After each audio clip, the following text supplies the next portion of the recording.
Thank you. I'd like to call this meeting of the Goleta City Council to order. It is July 21st, 2026. I did want to note Mayor Paula Perotti is out sick, and so I'll be leading today's meeting. Let's see. We will start with the Pledge of Allegiance. Please stand and join me. Ready, begin. I pledge allegiance to the flag of the United States of America and to the republic for which it stands, one nation, under God, indivisible, with liberty and justice for all. Next, we'll have a roll call of the City Council. Councilmember Kasdan. Here. Councilmember Kiriakou. Here. Councilmember Reyes-Martin. Here. And Mayor Pro Tempore Smith. Here. Let's see. Next, we'll have the introduction of our Spanish interpreters.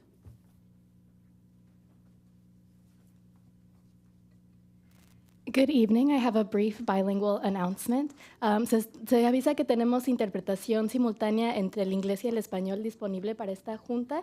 Si quisieran participar en español, si quieren escuchar todo lo que se va a presentar en español, tengo aquí unos auriculares disponibles para que lo puedan hacer. Nada más necesitan alzar la mano o me pueden dejar saber. Estaremos en el cuarto de junto para el resto de la reunión.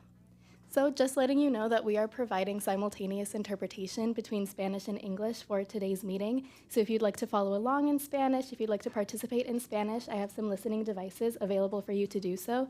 You can raise your hand if you'd like one, or you can come up to me. I'll be in the room next door for the entirety of the meeting. So with that, thank you. Gracias. Great, thank you. Let's see, next, do we have a report from closed session? Thank you, Mayor Pro Tem. So for the 3 items read into the record earlier this evening for a closed session, there is no reportable action. Thank you. Let's see, next is our public forum. This is an opportunity for members of the public for you to make comment on any item that's not on tonight's agenda. Do we have any speaker slips for public forum? Thank you, Mayor Pro Tempore Smith. I've not received any speaker slips. If any attendees on the Zoom webinar wish to make public comment, please use the raised hand feature and I will call upon you.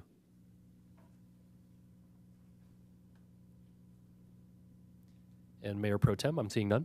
Okay. We'll go ahead and close our public forum. Do we have any amendments or adjustments to tonight's agenda? No, Mayor, Madam Mayor Pro Tem. Great, thank you. I can jump into my update, though, if you like. Oh, that would be wonderful. So we're going to start with kind of a conclusion to our participation in the World Cup this year. So with that, I'll invite our Assistant City Manager to come up and make a few remarks. Good evening, Madam Mayor Pro Tem and Council. As you know, the last match was this weekend for the finals, and although Team Austria did not make it to the finals, they did show up and showed out. They made it to the knockout round, and unfortunately weren't able to get past Spain, who was the eventual champions. But they did have a great stay while they were here. I was fortunate to get to know some of the coaches and met a couple of the players. Very kind, very thoughtful, and they just were very impressed and actually very kind of tickled that Goleta showed so much support, including the banners, the community training event, and just in general, they felt like they got a really warm reception, and they were very inspired to come back again, whether it's independently or as a team in the future. In getting to know some of the coaches, I did ask for a solid. I asked for a favor, and I asked them if they would be willing to sign a team jersey, which they did, and a live, work, play soccer ball, and they did as well. So I just got that, put it together. Hopefully I'll talk to Deborah about maybe putting it in the hall somewhere, just kind of a nice little, historical reminder of their presence here. And we just told them we wish them well, and hopefully, they can come back again. So that's all. Bring them up, Jaime. We got to see them. Yeah. So here's the jersey. It's a 2XL because I bought it for me, so it barely fits in the frame. But they signed this. It's an official jersey, and on the back you can't see it, but it does say Goodland, and they thought that was pretty funny.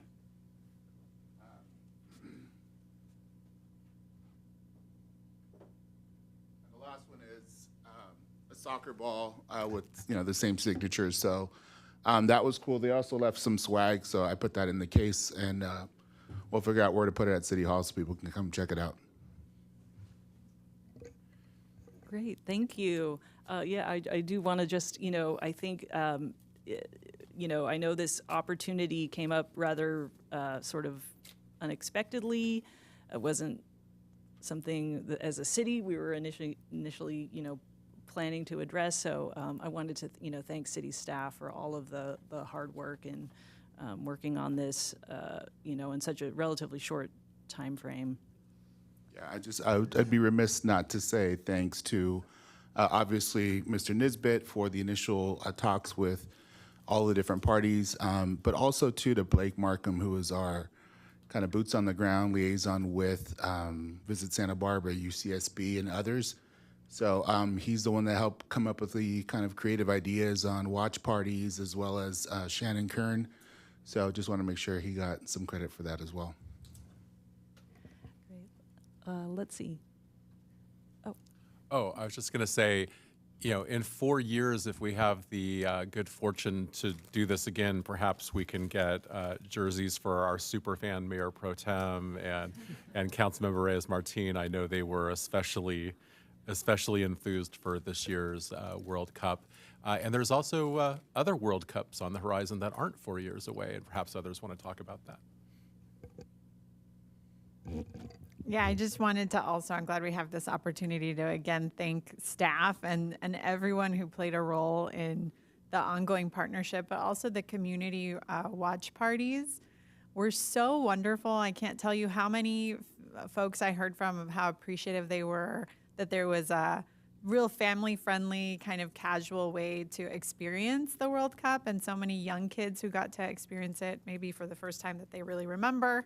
And have now become super fans and had a great time kind of following all the different teams. So what a great community event and a way to bring people together. And I agree with Councilmember Kiriakou. The Women's World Cup is next summer, and Team USA is really good. And I think that we have another opportunity to kind of keep this going and keep up the love for soccer and community. So thank you to everyone who participated in all the community events. Maybe next time Jaime can get like 7 or 8 jerseys. And then just a couple more announcements, Mayor Pro Tem. Our next community event is coming up Saturday, August 15th. That's the Dam Dinner. So just a plug for that. We hope you can join us for Galitas Dam Dinner at the scenic Lake Los Caneros. From 4 o'clock to 7 o'clock. Bring your own picnic dinner and beverages or purchase food there. There is that opportunity to purchase from a food truck. Enjoy live bluegrass music, courtesy of the Salt Martians. Very family-friendly event. There'll be face painters, Kona Ice, and the Goleta Valley Book Van will be there as well. New this year, Cycling Without Age will be at the event to give a ride to anyone who might need it. And there will be a bike valet. So for more information, see the city's website. Again, August 15th, 4 o'clock to 7 o'clock, the Dam Dinner. And then a reminder that next month there is no council meeting, August 4th. So after the meeting tonight, the next council meeting will be August 18th. That is it. Thank you for that update. Let's see, next we have our consent calendar. Thank you, Mayor Pro Tem. That takes us to item A1, approval of the City Council meeting minutes of June 16th, 2026. Item A2, acceptance of the May 2026 check register.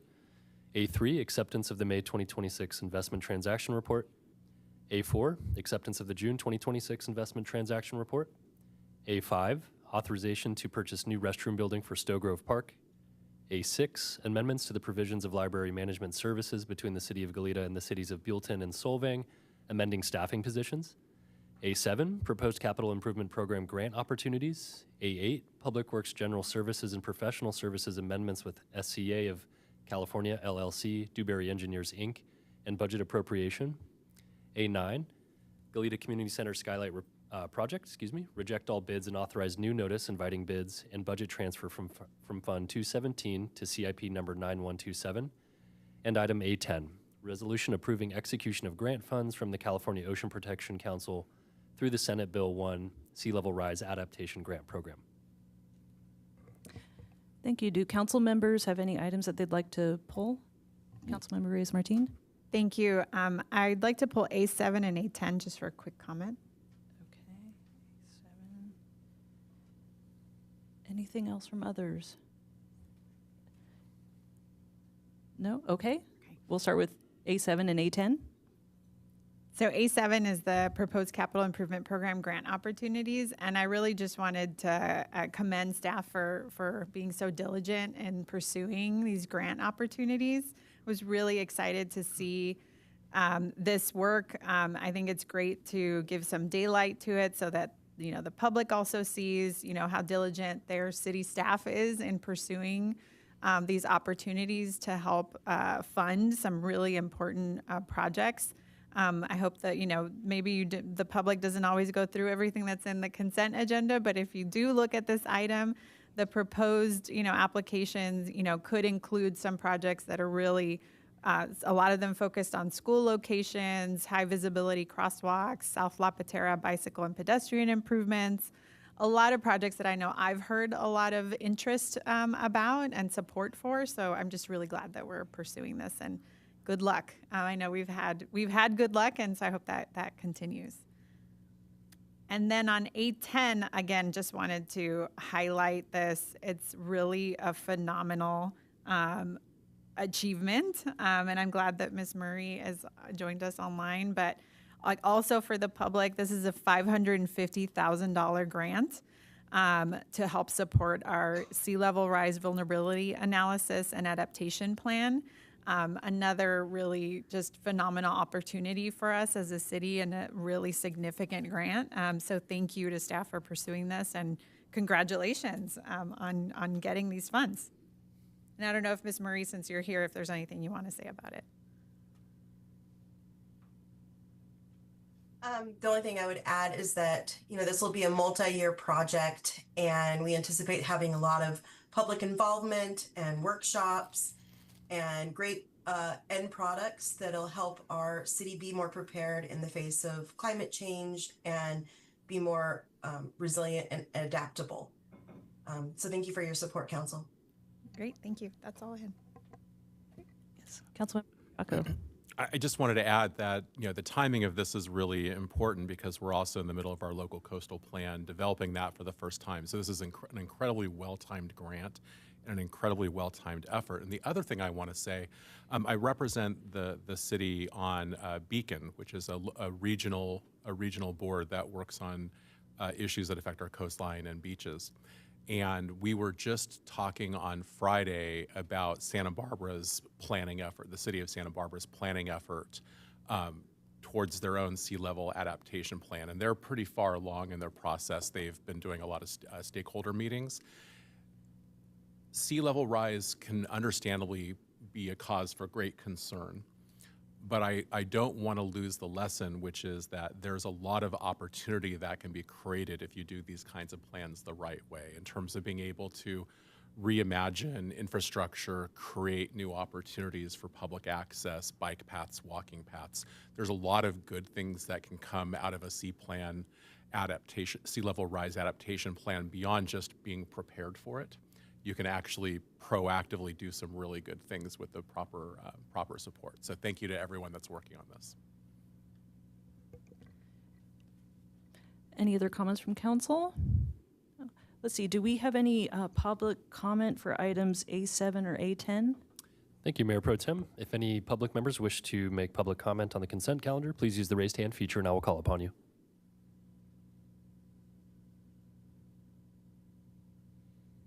And Mayor Pro Tem, I'm seeing none. Okay. All right, let's see. I think, can we go ahead and include all items in the consent motion? Correct, Mayor Pro Tem. Wonderful. Do we have a motion on the consent calendar? Okay. We have a motion for approval. Do I have a second? I'll second. And we have a second, and we'll have a roll call vote. Yes, thank you, council members. Please lock in your votes. Councilmember Kasdan? Aye. Thank you. Councilmember Kiriakou? Aye. Councilmember Reyes-Martin? Aye. and Mayor Pro Tempore Smith. Yes. Okay, that passes. Thank you, everyone. We'll move on to our next item, which is a special presentation. Yes, thank you. That's item B1, Ocean Nails and Spa Business Recognition Award. Thank you. Well, we have a special presentation this evening. I understand we'll have, let's see, a brief update from our staff first, and then a presentation by Councilmember Reyes-Martin. So we'll just wait a moment here while our staff presentation gets loaded. Thank you, Council, Mayor Pro Tem, and Council members. My name is Shannon Kern, Assistant to the City Manager, and I will just be introducing this item while we deal with our technical issues.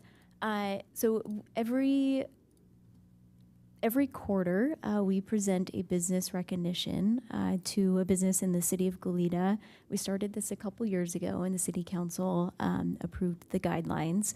And so just a little bit about the program. It is intended to highlight exceptional Goleta businesses for their notable achievements and unique contributions to the community. There's a couple different factors that different businesses can be nominated for.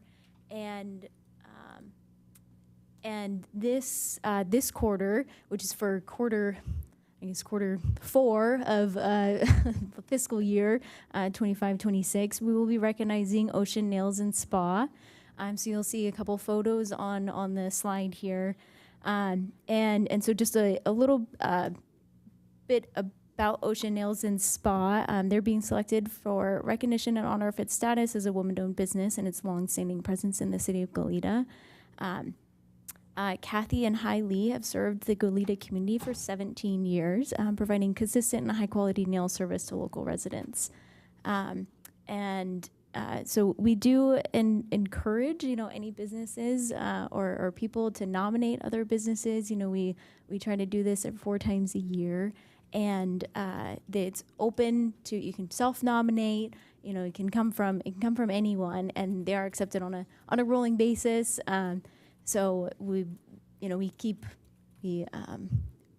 as more come in, we use that for the next recognition next quarter. And so with that, I think I'll pass it off to Councilmember Reyes-Martin, who will be presenting the certificate. So if we could have the business owners come up and accept the award. Yeah, no, that's okay. This is exciting. My wife, Kathy, and I'm Hai. Why don't you come over here? It's so nice to meet you.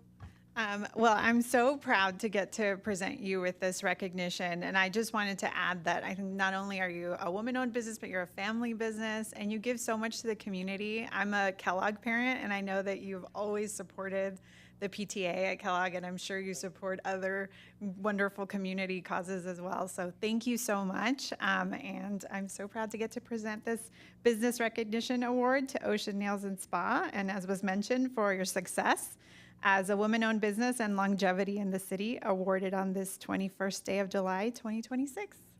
Congratulations. I think, are we all going to come up? So we're all going to come up for a picture. So yes, oh, we'll do a few photos.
Wonderful. Thank you. Thank you so much for being. Oh, yes, please, please. Just make sure your microphone is on. Hello. Good evening, Mayor Pro Tem and the council's members.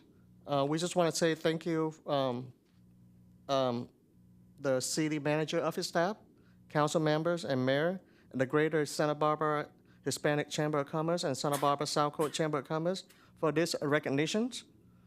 We truly are honored. This recognition more than that we can put into word. Not just because of word itself, because our dedicated team of staff, and it reflects the trust and the support from our local community. And this recognition motivates us to keep raising the bar, not for just ourselves, but for the team and the organization that we are proud to be a part of. And thank you again for this honor, and we are grateful and excited for what we can achieve together. And we're looking forward to continue to demonstrate excellence in both service, delivery, and community contribution in many more years. Thank you very much.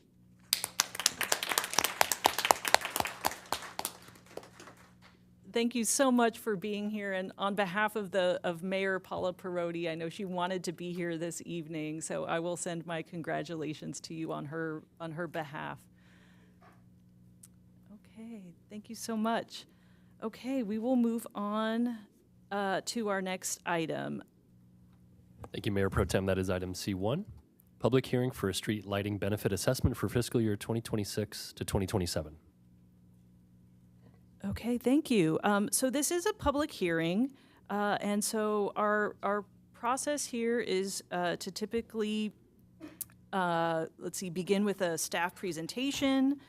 We'll then take council questions if we have any, then any public comment on the item.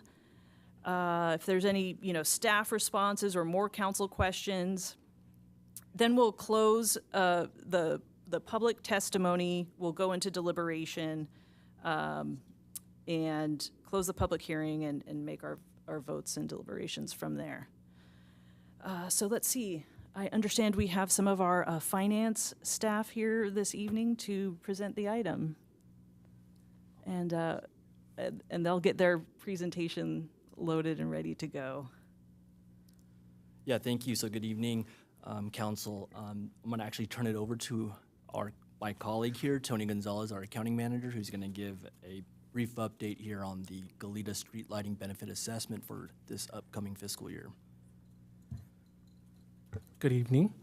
Today we'll be presenting two direct charges. The first one up tonight is the Goleta Street Lighting Benefit Assessment for 26-27. A little background, the assessment was created in 1990 to help service the County Service Area 3 to help fund the operation, maintenance, and servicing of the streetlights. We took it over in 2002 upon city incorporation. A notice of public hearing does go out preceding today. With this report is also an engineer report that describes the services provided, as well as making the statement that the proceeds do not exceed the benefit. And this is, along with the next item, to put direct charges on the 26-27 tax bill. So when you see property taxes, there's all those other charges below that. That's what this is. So accompanied will be a resolution to establish the assessment itself. A little quick review on the math. The benefit factor, per parcel, there's a benefit factor per category type of land use that is essentially multiplied by $24. So here's just a brief overview. When you multiply the rate times the parcel type, you can see from last year it went from 311,000 to 310. The underlying mathematics is if the parcel quantity changes or the land use, that can have, in this case, a small effect on the overall estimated revenue. So I can just let you look at the math just a little bit longer because it is about 10,000 parcels, but ultimately these are our recommendations. Great, thank you for that report. Do we have any council questions? I see none. Do we have any public comment? Thank you, Mayor Pro Tem. I've not received any speaker slips, and if any attendees on the Zoom webinar wish to make public comment, please use the raised hand feature and I will call upon you.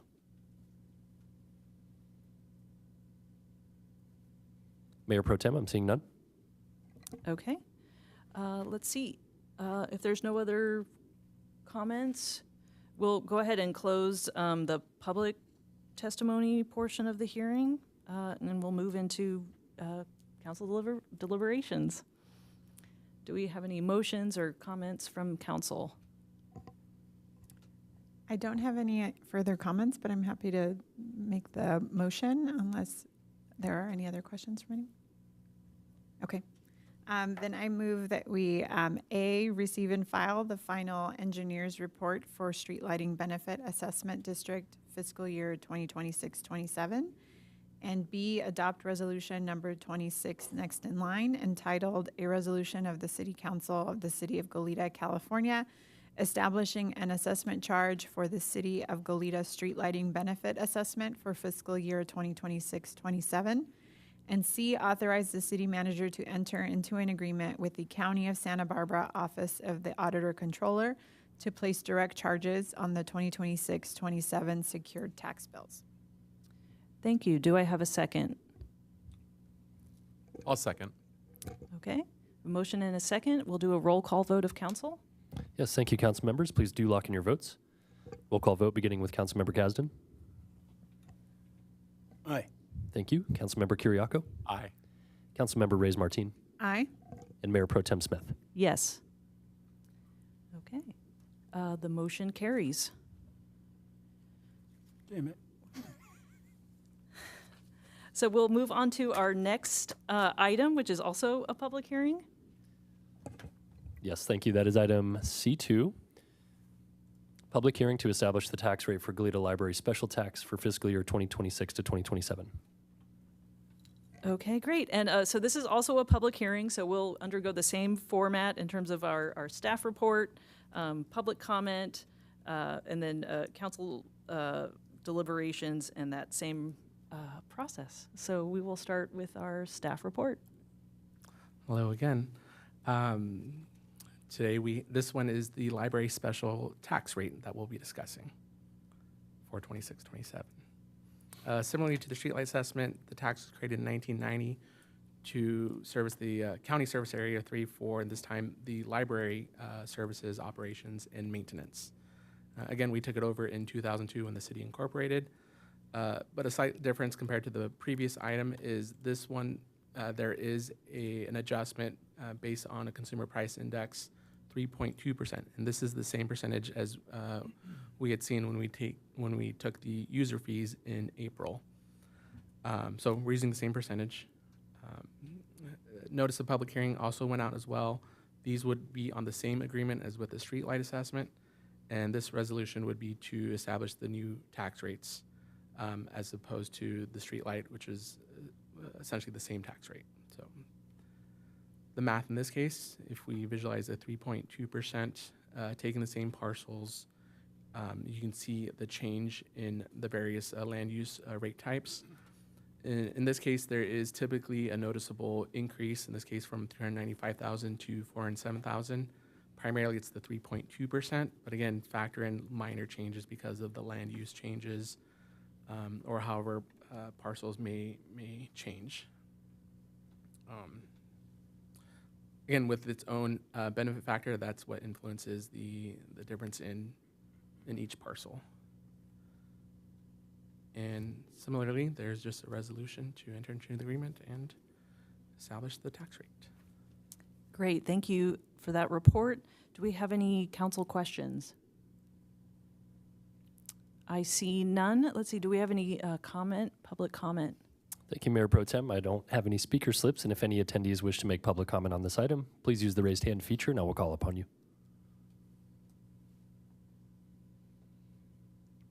Mayor Pro Tem, I'm seeing none. Okay, thank you. Any other questions or any other comments? Okay, we will go ahead and close the public testimony portion of the hearing. We'll move to deliberations. Do we have any deliberations or motions? Happy to make a motion if there's no deliberations. Okay. please. Okay. I'll move that we adopt resolution number 26 next in line, entitled "A Resolution of the City Council of the City of Goleta, California, establishing the Goleta Library special parcel tax rates for fiscal year 2026-2027, and authorize the city manager to enter an agreement with the County of Santa Barbara Office of the Auditor Controller to place direct charges on the 2026-2027 secured tax bills." Do I have a second? I'll second. Okay, we'll do a roll call vote of the council. Yes, thank you. Councilmember Kasdan. Aye.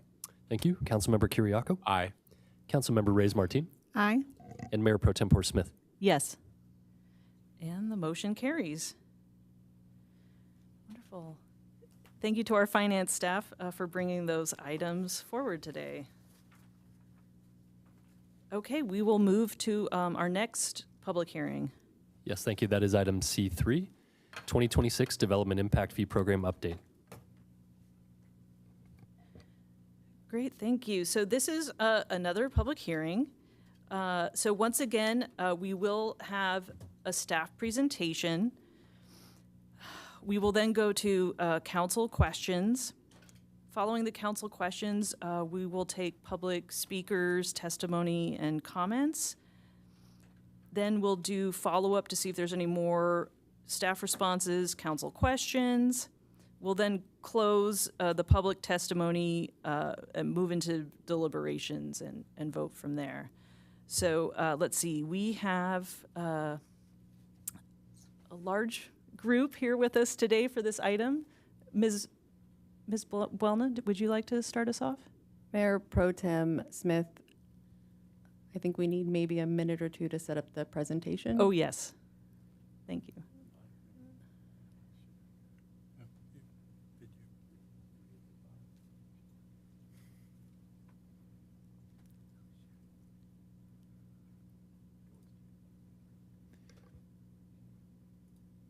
And Mayor Pro Tem, just to make one note on the record as well, this is a continued public hearing from the May 19th meeting. So at that time, the council had directed it to come back tonight, and it remains open from that meeting. Yes, thank you for that clarification. We can go ahead and get started if everyone's ready. So let's go. Good evening, Madam Mayor Pro Tem and City Council. Tonight, Public Works is presenting the 2026 Development Impact Fee Program Update Report and Proposed Development Impact Fees, or DIF. With that, I would like to introduce the team that will be walking you through the DIF program update. Myself, Nina Buelna, your Public Works Director, Bob Spencer and Carlos Villarreal with Urban Economics, Jim Dankowicz with DKS, and Gerald Kamadi, our Contract Project Manager. As a reminder, this item was continued from May 19th, 2026 City Council meeting. Following the continuance, the city republished notice of the proposed fee update on June 18th, 2026 and June 25th, 2026, consistent with AB 602 public review requirements. The revised Nexus study and supporting documents have been available on the city's website since June 18th, 2026. The Nexus study establishes the maximum justified amounts. The City Council may adopt those fees or lower fees as a matter of policy. Under Municipal Code Section 17.70.070, the City Council may also revise the categories of beneficial projects eligible for development impact fee reductions or waivers. Any reductions in the adopted fees or expansion of fee reductions and waivers would reduce development impact fee revenue. Any resulting funding needs would need to be addressed through other available funding sources subject to future City Council appropriation. Staff recommends adopting the transportation fee and library fee as presented in the Nexus study. The transportation fee is based on a defined list of transportation improvements, with each project assigned a growth-related share through the Nexus study methodology. The maximum justified library fee is already lower than the city's current adopted library fee. If City Council elects to reduce development impact fees as a matter of policy, staff recommends maintaining the transportation fee and library fee as the amounts presented in the Nexus study. Okay. The city's development impact fee program was established at incorporation using the county's Nexus study In 2019, the city adopted its own Nexus Study and Development Impact Fee Ordinance. Development impact fees are authorized under the Mitigation Fee Act and ensure new development pays its proportionate share of public facilities needed to serve growth. The fees apply to new residential and commercial development. The city currently collects the development fees, as you can see laid out in the slide. State law requires that each fee be supported by a nexus study demonstrating the relationship between the new development, the needs for public facilities, and the cost of providing those facilities. Development impact fees have helped fund projects such as Johnny D. Wallace Park, the San Jose Creek Multi-Use Path Project, and Project Connect. The fire facilities fee is not included in this update and will be brought forward separately. At this point, I will turn the presentation over to Bob Spencer. Great, thanks very much, Nina. Hope everybody can hear me okay. So, what is a development impact fee? We reviewed this in the when the hearing was first initiated in June. Fees can only be used for capital facilities. You should think of it as a one-time charge and not a source of funding for ongoing operations or maintenance. It is also not a special tax or special assessment or subject to Prop 218 approval requirements. Thanks. So our job is to make sure that there's what's called an adequate nexus between the fee and new development paying the fee. That's to demonstrate that there's a need for the fee. Number two, that there'll be benefits received by development from the use of fee revenue. And three, that there's rough proportionality between the amount of the fee charged on a development project and the share of a capital project that fee would fund. We've identified and documented these findings in the report, along with identifying the purpose of the fee, and includes a CIP showing the use of fee revenue. So for all fees except transportation, the fees are based on a base year of 2024, I believe, and build out land use projections for population and employment. The fees are driven by the city's existing inventory of capital facilities from which we derive a level of service. So for all but the transportation fee, you can think of the fee as the maximum justified fee as a reflection of what we would need, what the city would need to charge if it wanted to continue expanding its facilities at the same ratio as they currently exist to new development. So a simple example with expanding them at the same level of park acres per thousand. Now it's a policy decision on your part whether to do that or not. Finally, in addition, we're showing the residential fee per square foot because of recent legislation requiring the fee to be imposed per square foot.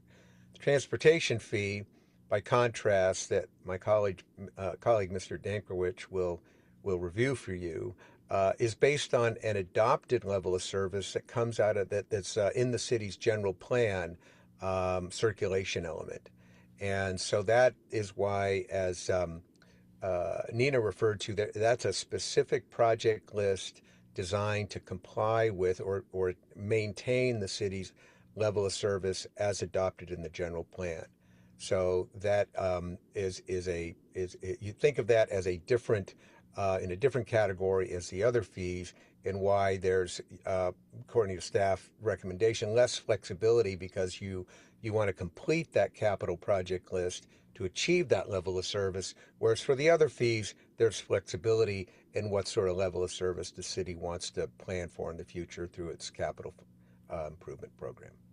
I think I turn it over to, oh no, we got changes here since the council workshop in February. We have added a 5-year capital improvement plan to document more clearly where the fee revenues would be used. We've refined the transportation deficiency analysis, which Jim can expand upon. We've got average costs for roundabout and traffic signal locations. We've updated the library population, and this is results in the fee going down slightly because we're acknowledging the fact that the library serves a broader area than just the city because it's part of the county library system. We've also updated bike and ped facility inventories, and we've refined the allocation of one of the transportation projects, the Goleta Freeway Crossing, refined it by allocating costs between the transportation fee and the bike and ped fee. Next slide. Here we have growth projections. The residential growth is going to be concentrated in multifamily and townhome type of development as opposed to single family detached. The non-residential development will be, the greatest increase will be in office and medical, as you can see in this chart. But overall about a 20-25% growth increment for the city from now. These are through build out. All right, Jim? Sure. So Mayor Pro Tem Smith, members of the council, Jim Damkowicz with DKS, and I'll be discussing the transportation portion of the fee update. And some of this may sound familiar, but there's 6 basic steps. Step 1 is that you need to update your baseline. What does that mean? That means traffic counts, making sure that all the traffic conditions are current and empirically based. It also means updating your land use. And in this case, it's not only the city's land use, but all your surrounding neighboring jurisdictions as well. We did that through permit data. And then also, while you're doing that, you also want to update your growth. And Bob just mentioned the growth for the city, but we also did that for your neighboring jurisdictions as well. That growth comes in at step 3. But moving on to step 2, after we have the counts and the existing land use, we identify existing deficiencies based on traffic that's out there today, based on existing development, not future development. So that establishes the baseline. And make no mistake, there's some facilities out there today that are not operating within your general plan level of service standard. Those are identified because the fair share calculation for those facilities are different from if the growth is the actual culprit of a deficiency in the future. So with that, we go to step 3. That's when we use that future land use. We plug that into the travel demand model, which provides the travel forecast for the future. In that way, we now can identify the future roadway deficiencies caused by future development. And again, we base that on your general plan level of service standards that have been established. In step 5, we determine what improvements will remedy the future deficiencies and what can be effectively done for those existing deficiencies that future development make worse.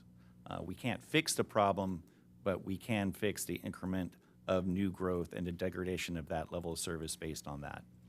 And that gets into the fair share, and that's a very important step. What is the fair share to future development that is the responsibility of the city of Goleta? We also look at what the fair share would be for your neighboring jurisdictions if they were required to pay, which they are not, but it's good information. And then the final step is to update the traffic impact fee to establish the highest maximum fee. So you can't go over that, but you can certainly come under it. Next slide. So why do we make updates? Well, there's legislative updates that we want to be kept up to date on. Nina mentioned one, AB 602, which now requires residential uses to be expressed in square feet versus number of units. It also changed the noticing requirements, which we have addressed as part of this update. SB 99 exempts ADUs, accessory dwelling units, that are 750 feet in square footage or lower, so no fees are charged to them. ADUs that have more than 750 square feet are charged a nominal fee based on the relative number of the amount of square footage relative to the single-family dwelling unit they're attached to. AB 358 is very new, and that's giving discounts to residential development that are within VMT-efficient zones or areas within the city, and there is specific criteria that determine that. AB 1600, which drives that's the Mitigation Fee Act, requires 8-year updates anyway to take into account changes in land use assumptions. Analysis tools always get updated, and then to address the change of infrastructure costs and inflation. So in terms of the current fees, those are based on work that was done back in 2015 with the city traffic model. That was the last update for that. The update for the fees occurred in 2019. There's trip generation manual changes and addition changes, and of course, construction costs as they were back in 2019, which has changed. So what did we do? Again, citywide traffic counts. This occurred in 2024, over 100 intersections, over 50 roadways, all counted. This is a great resource not only for the city, but for the development community, because those counts get shared, reducing their costs, and other jurisdictions that would like to see that data. It's always great to have real data. We performed the travel model update up to a 2024 baseline. Like I said, we based that on permit data from all the local jurisdictions, and then also updated the land use forecast using the specific plans, UCSB long-range development plan, a number of county rezones. So it was a lot of new information from the county that played in a big way. And so based on all that, we identified transportation deficiencies, and then the project team identified the improvements that would remedy those deficiencies and costed those. That was done by M&S engineers, one of our partners on this, and then the fair share of the improvement cost to new development, and that's a big step. Next slide. So here's a map, and there's 32 locations that were found to be deficient. 15 of those are existing deficiencies, and 17 were future deficiencies, and it's very important to keep those two separate. I will say there was roughly 9 new deficiencies that were not identified back in 2019, and the rest were reconfirmed to be future or existing deficiencies from that prior analysis. And it's spread all over the city, which makes a lot of sense. We had another graphic that showed where the future residential development is going to be, and it's indeed spread over the city. So it's fairly even distribution of growth and the implications of that growth. Next slide. So in terms of fair share, this is very important. So there's 3 scenarios that can happen. Scenario A, that is a location where the blue bar represents existing or traffic being generated by existing development. And so that's really not at play. That's already here. You can't charge fees to existing development. The green bar is the increment of traffic associated with new development. And in this case, when you combine existing plus new, there's not enough trips to generate a problem. So any facility that falls under scenario A doesn't even show up in this. It's excluded. It's not part of the issue.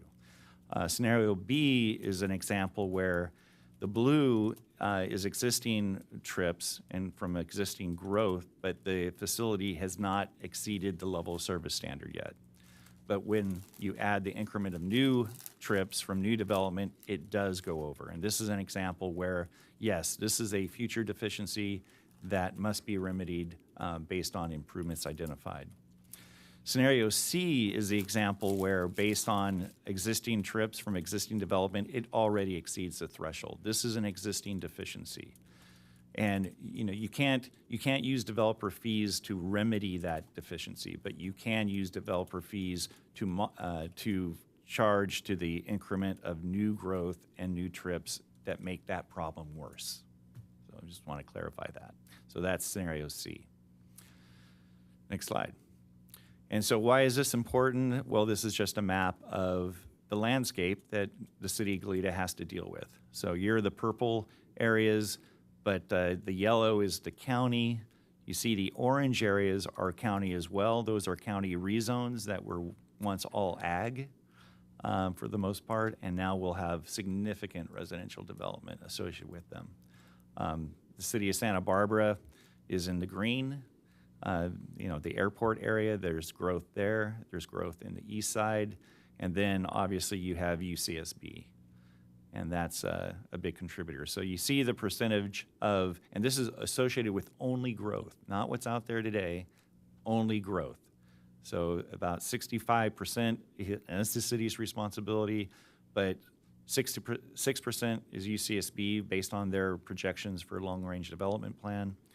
6% is the city of Santa Barbara with their growth around the airport and east, and then you see the county with 23% approximately. And what does that mean in dollars and cents? That's about $65 million. The city of Santa Barbara and UCSB is about $19 million each. So with that, I will pass it back to Bob. Great, thanks, Jim. This slide gives a very high-level summary of the results of the analysis. This is for each of the 6 fee categories that we looked at. We have the fees that the city inherited from the county listed in the first column, and then upon incorporation, and then we have I should say, prior to when the city adopted its own fees in 2019, which is when the city first adopted its own impact fee schedule. So the county fees were what the city was charging up until 2019. Then we have the current fee schedule that came out of the 2019 Nexus study that we completed. Now with this 5-year update, we have a new maximum justified amount, which is in the final column. And you can see the total across all fees is shown in the bar chart. If you add them all up, you can see the trend from 21,000 for the county fee schedule prior to the city's first Nexus study. 31,000 is the current fee schedule based on that Nexus study. And then 55,000 would be the maximum justified fee based on the current Nexus study before you tonight. Next slide. So what's driving the large increases? The main thing is, between 2019 and now, we've had some significant inflation tied with the COVID epidemic, and across all categories of consumer and capital goods, you all may have experienced the rapid levels of inflation over the last 5 years. So that's been one primary driver. We've also got revisions to the transportation deficiency list and refining the projects, the allocation to deficiencies. We have a more accurate inventory of existing facilities. That's been a major change from the 2019 study, where we just weren't able to capture, because of some gaps in the city's asset inventory. We weren't able to capture all the city's existing capital facilities inventory. And as I mentioned at the outset, it's that existing facilities inventory outside of transportation that drives the maximum justified fee for the other fee categories. So, and I should mention both land and construction costs have increased since 2019, not just construction due to inflation. So, any questions? That's the end of our presentation. Happy to address any questions and answer any issues that the council may want to bring up for us. Appreciate it. Wonderful. Thank you for that informative presentation. Let's see, I will move to council questions. Councilmember Kasdan. Thank you. So first, one question I wasn't sure about is with especially the transportation, we're focusing on level of service. How does vehicle miles traveled fit into that? What is do we only focus on level of service, or can you clarify? Yeah, it's a great question. So AB 1600 or the Mitigation Fee Act is mutually exclusive from SB 743, which was the legislation that created VMT as the key metric for CEQA. So they are distinctly separate and different. A lot of agencies like the old days where, your metric for CEQA was the same metric that was used for your fee programs, which was level of service. And so they've attempted to work VMT in. I can tell you it's very problematic and very difficult, and the nexus and, showing a strong nexus is very difficult. So a lot of folks use VMT as a weight, which really, it's just, you're using a trip-based, LOS-based structure, but you're weighting some of the land use categories by average trip length. And what that ultimately does, it reduces the fee for retail, because trips are typically shorter, but it redistributes that burden to all the other categories. And some find that's worth their while. But so to answer your question, VMT is not really incorporated into this fee program, and it doesn't have to be. Okay, because I thought, when I've heard in the past, well, okay, that's clear. And then just especially with the traffic transportation fee. In other words, we have from our general plan obligations for certain levels of service. If we were to not charge the amount that's specified there, we would in essence have to make it up with taxes from somewhere else, with general fund or something else, because we have that level of service that we are obligated to provide. Is that correct? Councilmember Kasdan, that's correct. Okay. And likewise, as far as the other fees, we may not be obligated to legally or based on our general plan, but it would be a policy decision that we've decided that we are going to either reduce the service level of the amount of parks or bike and pedestrian spaces, et cetera. Either we intentionally are saying we're providing less of that for future residents or we're making it up with taxes from somewhere else? That's correct. Okay, those are my questions. Thank you. Councilmember Kiriakou. Thank you. Let me kind of pick up where Councilmember Kasdan left off, because I think it's bigger than just kind of having to accept reductions if these things don't happen, right? When you have growth, you have cumulative impacts of growth. When you put people in places, you create needs for more access to childcare, more access to bus service, more access to roads, more access to parks, more access to public safety. So it's, I mean, I appreciate the focus on transportation, but it's much bigger than that, right? You're increasing, when you put more people in an area, you're increasing the expectations and the demand, perhaps that's the better word, the demand for more services. And so if we don't collect these fees, we're being put behind the proverbial 8-ball in terms of our ability to meet that future demand. Is that kind of the better way of, a good way of looking at it? Better. A good way. I corrected myself. Councilmember I corrected Kiriakou, myself. that's a good way of looking at it. A way to look at it, yes. Okay. And then for the county, can we go back to the slide that had the fair share and it had the different areas with the map?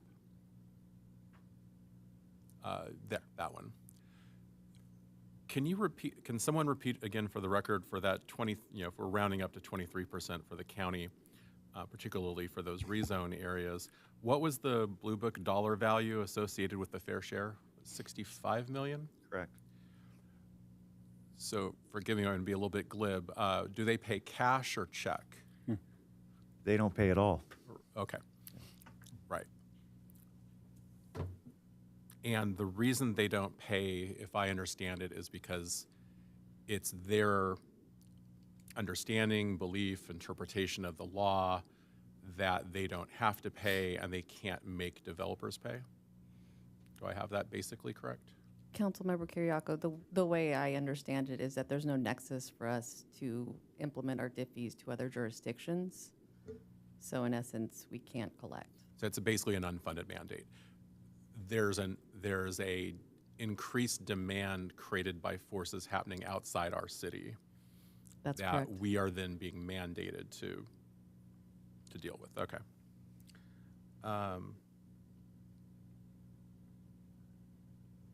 And then can you confirm something for me?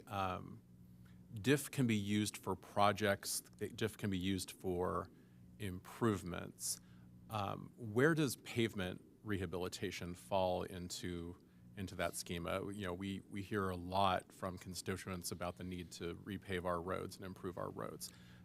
Where does DIF fall into that realm? Councilmember Kiriakou, the pavement program doesn't meet the criteria for DIF funds. However, if you're ever doing a project where you're adding capacity and there is pavement, there's a nexus there, but it's not there's no nexus for that. Okay, thank you. And then just kind of shifting gears here a little bit, I want to talk a little bit about, you know, the impact of this on our partners, because we need, in order to meet our housing element goals and our responsibilities and accountabilities, we do need developers to partner. We don't build housing ourselves. We need people to build the affordable housing that's needed to meet our requirements. So if hypothetically a developer were to come forward and say, I figured out a way to do a 100% affordable housing project, deed restricted, I've got a piece of property, I want to do 100% affordable housing, you know, capital A affordable. How would that work from a development fee perspective, given that we do have a beneficial projects policy? Councilmember Kiriakou, I can help answer that. As Ms. Buelna mentioned, our code already has language that says the City Council has the right by resolution to set beneficial projects that are eligible for a waiver or reduction in fees. So that is attached with the agenda item this evening. There are existing sections of that resolution from 2022 that already carve out some housing projects, some projects created by qualifying nonprofits for a full 100% DIF reduction. But it is, of course, within the purview of the City Council as a body, should it wish to revisit that and decide if there are categories of projects or affordable housing projects where there would be a process and procedure to either automatically reduce DIF or have it come to the body for a reduction. No, I appreciate your saying that. I guess where I'm coming from is if you're a developer and you're contemplating going down that road, there's a lot of work that goes into like 100% affordable housing project, right? So what I guess I'm trying to get at with a little bit more clarity is to what extent would it be an elective decision, a policy decision to apply the ordinance versus you meet these criteria, you know going into the process, if I do this, then I will not have to pay that. I think, Councilmember Kiriakou, with respect to the latter, our policy, or the council's policy on beneficial projects can be specific about what eligibility criteria could provide, what notice can be provided to developers regarding eligibility criteria on a reduction waiver. And I don't know if that's answering your question or not, but we've got our PER director, Mr. Imhoff, here to talk about it. I'm desperately seeking a yes/no answer. And I know those aren't always possible. Good evening, Mayor Pro Tem and Councilmember Kiriakou. To answer your question, I think that our city attorney really did answer in substance exactly how this would work. But right now, under the operative beneficial projects resolution, which is 2268, adopted in 22, it is fairly formulaic. So the category that would apply most likely to the scenario that you proposed, a 100% affordable housing project, would be that the developer would likely be a nonprofit. And in that instance, the nonprofit developer would be eligible for a DIF reduction, and they would know that in advance going into the project. So there would be complete clarity on all sides, and that's the way that resolution works now. As Mr. Rosen indicated, and as is indicated in the staff report, if the council would like to revisit that beneficial projects resolution, then the planning department can bring back a separate item at a future date to consider that, and we would appreciate from the council tonight any specific direction that you have on topics or categories that you would like us to analyze and present to you if you'd like to look at other categories that are not presently in that resolution. And if the council acts tonight to adopt the development impact fees as presented, then that resolution 2268 would remain in effect until such time as the council acts to amend that resolution, which is attached, as you saw, to the staff report as attachment 3. Yeah, thank you for that. I think one of the challenges that we're facing, and this has kind of been brought, this is really being brought into sharp relief for me by some of the projects that are in their early stages beginning to go through public process. We're seeing a pattern of developers trying to utilize newer state legislation and different tactics and strategies to try and reduce their obligations or lose their obligations under our inclusionary housing ordinance. So what I'm really interested in working through, hopefully tonight, or staff can bring it back, is for us to find a way to try and provide a carrot, if possible, to developers to not take that approach and to follow our inclusionary housing ordinance, because I think it's a pretty good one.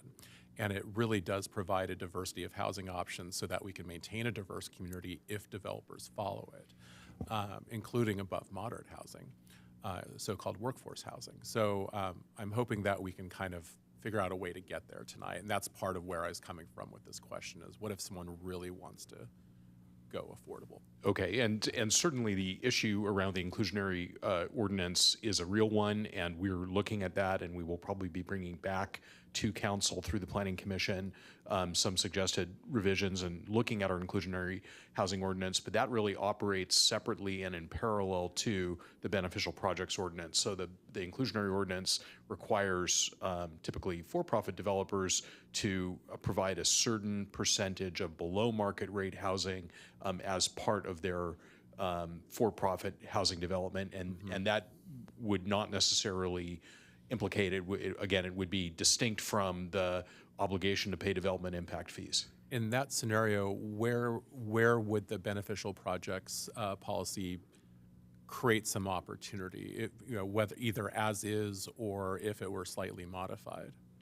So as is, again, it operates kind of formulaically, and if a particular developer meets criteria in the beneficial projects ordinance, for example, is a nonprofit developer, then the developer would be entitled to a reduction or waiver of development impact fees, which would reduce costs for that development and would mean that the city would then have to carry the cost of the impact of that development and with respect to the fee categories. Yeah, that might be a topic I want to bring back at a future time if there's support from council, because I do think it doesn't make sense, particularly for smaller developments, to partner with a nonprofit, just to try and make that all work and all the things that go into it. So I'm just wondering if maybe there's a way to amend that policy going forward. I don't want to get too far off agenda here, but there might be a way for us to incentivize developers that are considering trying to utilize state law to get around some of our requirements. If we could incentivize them through an amended beneficial projects category, projects of a certain size would probably make the most sense, maybe 50 units and under, 60 units and under, something like that. Then that might make some sense. We get the affordable housing that we were counting on. We don't spend some money down the road on some other things. That's an interesting idea, and that's something that we can look at and see if there is a link between those two when we bring it back. Thank you. I've gone on long enough. Thank you. Thank you. Let's see, Councilmember Reyes-Martin. Thank you. Before I get to some other questions I had, I just wanted to give concurrence to that. I think it's really important to bring that ordinance back to take a look at what's there now and where we might want to at least have a discussion about making some updates or changes. And I think all the reasons Councilmember Kiriakou pointed out are good ones to revisit that. So I would support that coming back to council. And then a couple of questions. Some of these might be more clarification, but as I was reading the report, one thing I wanted to just kind of highlight is, if someone's just looking at the categories, that public administration one, on first glance might make someone think that, oh, that's like some administrative fee or some like overhead fee for staff. And so it's not. And so I felt like that was really important. I actually had some comments from folks just out in the community who I think made that assumption. And so I'm really glad that that's really fleshed out. If you do take the time to read through kind of the 93-page kind of main report, but it's really a fee to help fund or look at what we need to do on public facilities. And I think the list that is in the report of all the public facilities is also really important to highlight. We're not just talking about maybe the ones that come top of mind, like the community center or even City Hall, but we are talking about the train depot, which is going to come online, but Rancho La Patera and Stowe House, and the historic train depot there, Stowe Grove Park. So it's really important to kind of recognize the full breadth of public facilities that we have. And on that note, maybe for clarification, the Boys and Girls Club, so the city owns the building? Is that correct? Because I see the building square footage is included. Yeah, so on my that understanding table. is that the land is owned by the city and the building itself is owned by the city, but it's through a lease. Let me go back and confirm that, but that's my understanding from several years ago. And so does that mean that the city is responsible for, and if, anything happening to the building, or does the lease kind of cover what I everyone's would responsible be for? totally to put you guessing on at the this spot on that. point, but I think it functions kind of like our other facilities do, where there's a certain amount that's expected of the city, maybe for the grounds and the outside, and then any kind of changes on the inside would be limited to the tenant at the time. Yeah. But I can try to get that. That makes answer quick. sense, kind of like with Stowe House and Yeah, with the others. but I can certainly check that. Yeah, I was just curious about that one for clarification. And then on the Stowe Grove Park, I know that on this table, we do include the square footage or the building area for the caretaker's residence. And I assume this is the existing restroom building. So, I mean, they're not big numbers, but just to note, I know that you always have to pick a point in time, and at this point in time, those do still exist. But that will change. So would then that get updated the next time we do a diff study?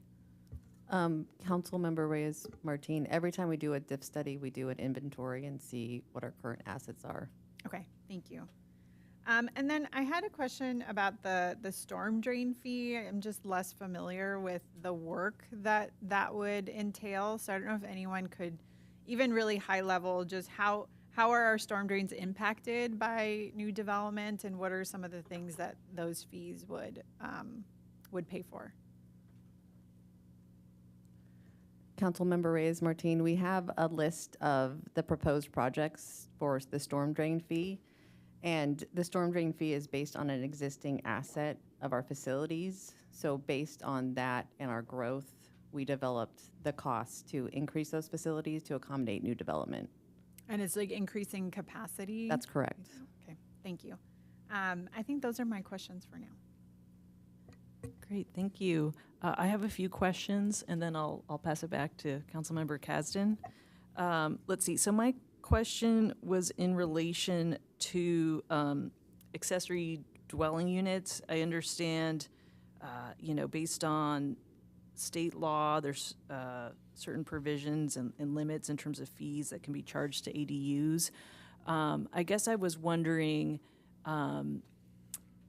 in sort of looking at the various incentives and disincentives that, if we pass a fee package that applies to, multifamily housing, certainly it appears that there's an incentive for ADUs because of reduced fees. But what I was wondering is, I know some other jurisdictions are seeing some unusual situations where, I guess you might say where there's many ADUs or, some of these kind of unusual situations that have arisen. So I don't know in terms of our ordinance, I know our local ordinance is different from other jurisdictions, but I'm thinking I'm originally from San Diego, And so there's been sort of these situations where maybe where what had been like single family home, you end up in a situation where there's like, 10, 80 ADUs that are being proposed under their ordinance. So I just was speculating and wondering, do we have any, like, I'm not even sure if that would be possible under our ordinance. I don't know. I guess I'm just trying to kind of think ahead of, I guess we're not seeing it even under our current fee structure. But I guess if there could be sort of some unintended consequences of if you start highly disincentivizing, making a 10-unit apartment, and then other people are trying to find kind of creative ways to avoid those fees through the use of ADUs. Mayor Pro Tem, I don't think that there's that kind of gamesmanship, really. I mean, there is a lot of effort to maximize number of units on site, so we will get ADUs proposed, but you have to have a primary unit before you can have an accessory unit. So this is, again, just applied formulaically, and I believe that our current resolution 2268 does conform to current state law, so that if an ADU is proposed, which is accessory to a primary dwelling unit, and it is 750 square feet or below, then it is simply exempt from development impact fees. It doesn't have to pay. If it's above that, then it has to pay the proportionate amount above that. But it's straightforward, and the ADU laws are complex, and as you're probably aware, we've had to revise our ADU ordinance virtually every year for the past 5 or 6 years to comply with revisions to state law. But we're keeping pace with that, and we apply the law as it's written to any given project, and it's an even playing field as far as developers are concerned and their ability to propose ADUs in the context of other development. Okay, thank you. Yeah, and I know our local ordinance is different from other jurisdictions. I was just sort of trying to think ahead to theoretical sort of unintended consequences related to certain incentives and disincentives as it relates to fees. I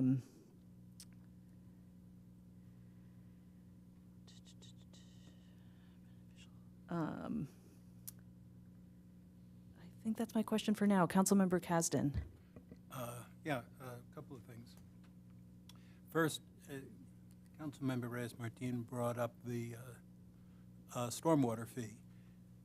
That we also have state law that is establishing our responsibility to do that. So, in other words, right, is that this is reflective of a mandate from the state. So, in essence. Councilmember Kasdan, those are two tracks. Oh, this they're is based separate? on this is based on our existing assets and what we need to do to improve those assets for new development. So they're two different tracks. Okay, the state mandates are just, that's not, the new development, it's independent of them? That's Okay. correct. The other question I had was, as far as beneficial uses again, right now, could you perhaps review, for those who didn't read the report, the public, not us,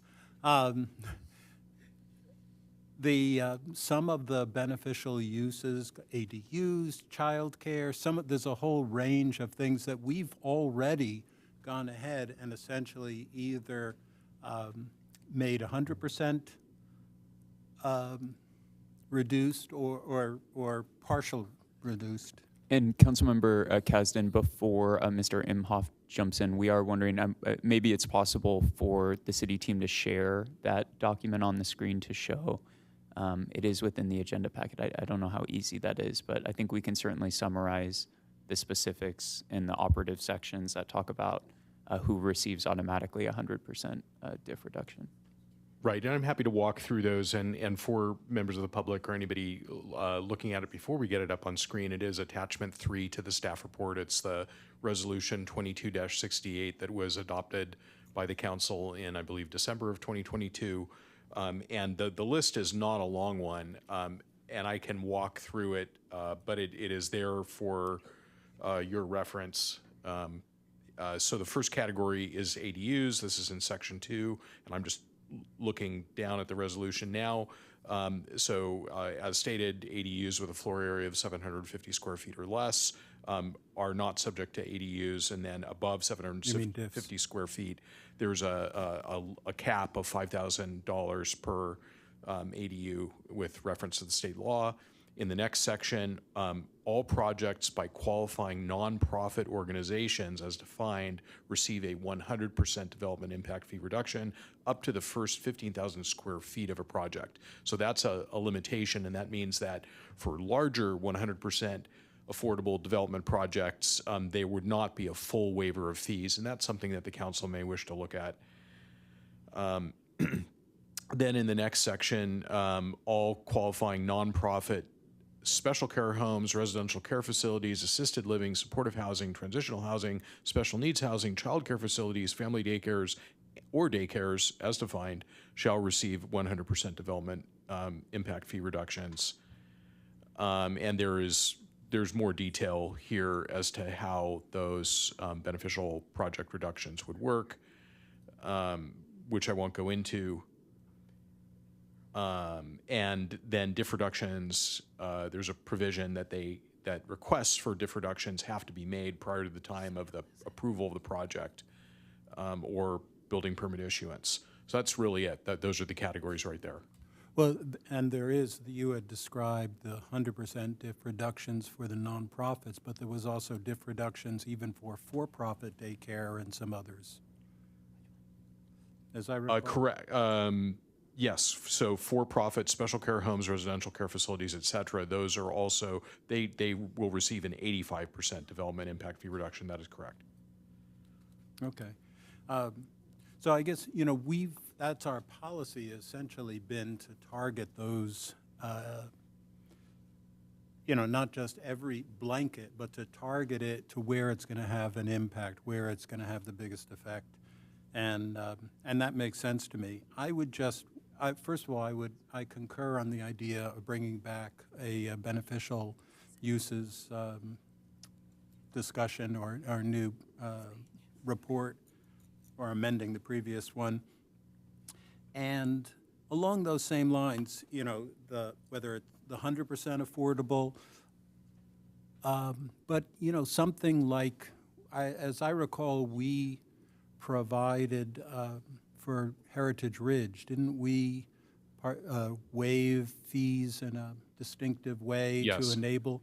So things, to go to Councilmember Kiriako's report, ways that we are able to use the DIF fees to motivate, to encourage the provision either of greater numbers of affordable units or rather than, let's say, moderate or just low to where they go to very low, or something like that. Any of those things where we are using the potential of the DIF fees to generate, in essence, more public benefit. I would also explore another area. I gather the state categorizes or calls ADUs NOAAs, naturally occurring affordable units, I think, if I got that right. And if there are other categories that we might think of in addition to ADUs, I think of single room occupancy, which is something that, and I don't imagine we're going to see an explosion of single room occupancy places, but to the extent that there exists some kinds of units that might fall under that rubric, that would be something to explore. And then one other thing, and it's something that the public has brought up before, some of the letters have brought up the notion that are DIFs discouraging housing? Are DIFs causing us not to get the housing that we otherwise would get? And just two observations. One is that I believe, and you can elaborate, that for this round of RHNA, we explicitly asked people, are you going to build if we include this, rezone and include this? And they affirmed, they did not say, well, depending if you lower your DIF fees. They said they would be going forward with development. Is that correct? Yeah, that's a factor that HCD looked at, was the readiness of a landowner or developer to actually develop a site. Okay. But I guess what I would also suggest we look at is some of the leftover units from the last round of RENA, to the extent that there were some that were infill units, where we know there are infill, like on top of shopping centers and things like that. There was some 600 or so units, areas that were zoned residential eligible, and that over an extended period of time have not gone forward. To think about whether those units might be ones that we would consider reducing impact fees as a way to motivate. And under that same category, we might also think about adaptive reuse as a type of purpose where we know it's expensive, we know it's more costly, and we might, this is a category, there are categories of development where we think it's not just rezoning farmland, but they're infill where we know it's less likely it'll be developed without our support. So to look at that as a consideration for the beneficial uses as well in the future. If there's concurrence by the council, we can certainly evaluate those categories when we bring it back, and we would look at certain things like a number of possible units that could be affected, and i.e. Total sum of diffs that the city would be waiving for different categories, et cetera. Okay, thanks. Councilmember Kiriakou. I wasn't going to say more, but I was going to try and talk about adaptive reuse a little later. I'll talk about it now real quick. First of all, I'll give my concurrence for including adaptive reuse as something to look at for the beneficial projects category going forward as a beneficial use in and of itself. And I just want to briefly explain why. We have a big debate in this city constantly about what does it mean to keep Goleta country. And I think for me, one of the things that's really special about Goleta is how we have over time adaptively reused some of our buildings. I think about two in particular. One is Santa Cruz Market, which was once Earl Ovington's aircraft hangar, excuse me. Aircraft carriers are a little bigger. And the other is the former post office building, which is now a restaurant, Old Town Domingos. And I think there's real value in preserving what's been done before and finding new and different ways to utilize that space and better utilize that space. And so I think that's an important consideration that really needs more discussion generally at the city. But I think the beneficial projects policy is a really good way to start that conversation. Great. Let's see. Do we have, so we're focused on questions. We'll have more time to deliberate on some of these issues later. Yes. Sorry, I just wanted to answer Councilmember Reyes-Martin's question about the Boys and Girls Club. So I found the lease. We own the whole entire property and the building. In terms of maintenance, they're required to maintain and the building envelope, which includes the building itself, and the improvements therein. We're responsible for everything to get to the site. Thank you. Yep. Can I add something to that? They've expressed interest for years in trying to acquire the building because they want to make improvements to us. They've talked about adding a second story, adding public beneficial uses to it.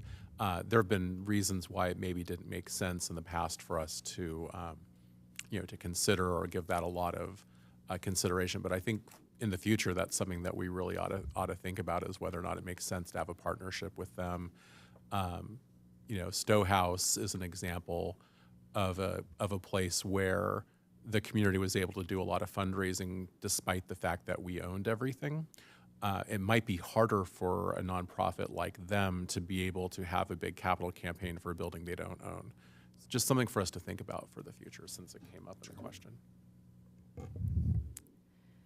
Thank you. Let's see. I guess I have one more question of our planning director. I guess I can see the intersection between inclusionary and then the public benefit. right, I understand within the inclusionary ordinance, there is this question of in lieu fees. So I guess I can sort of see the intersection of if the council were to deliberate this issue or to waive more fees, then you're not collecting fees in lieu. Is that correct? So yeah, the in lieu fees are distinct from the development impact Okay. fees that you're considering tonight. Okay. But under the inclusionary ordinance as it's framed now, there is an option under certain conditions, specifically where it's not feasible to build units, below market rate units on site, where a developer can propose to pay fees instead of or in lieu of building those units on site.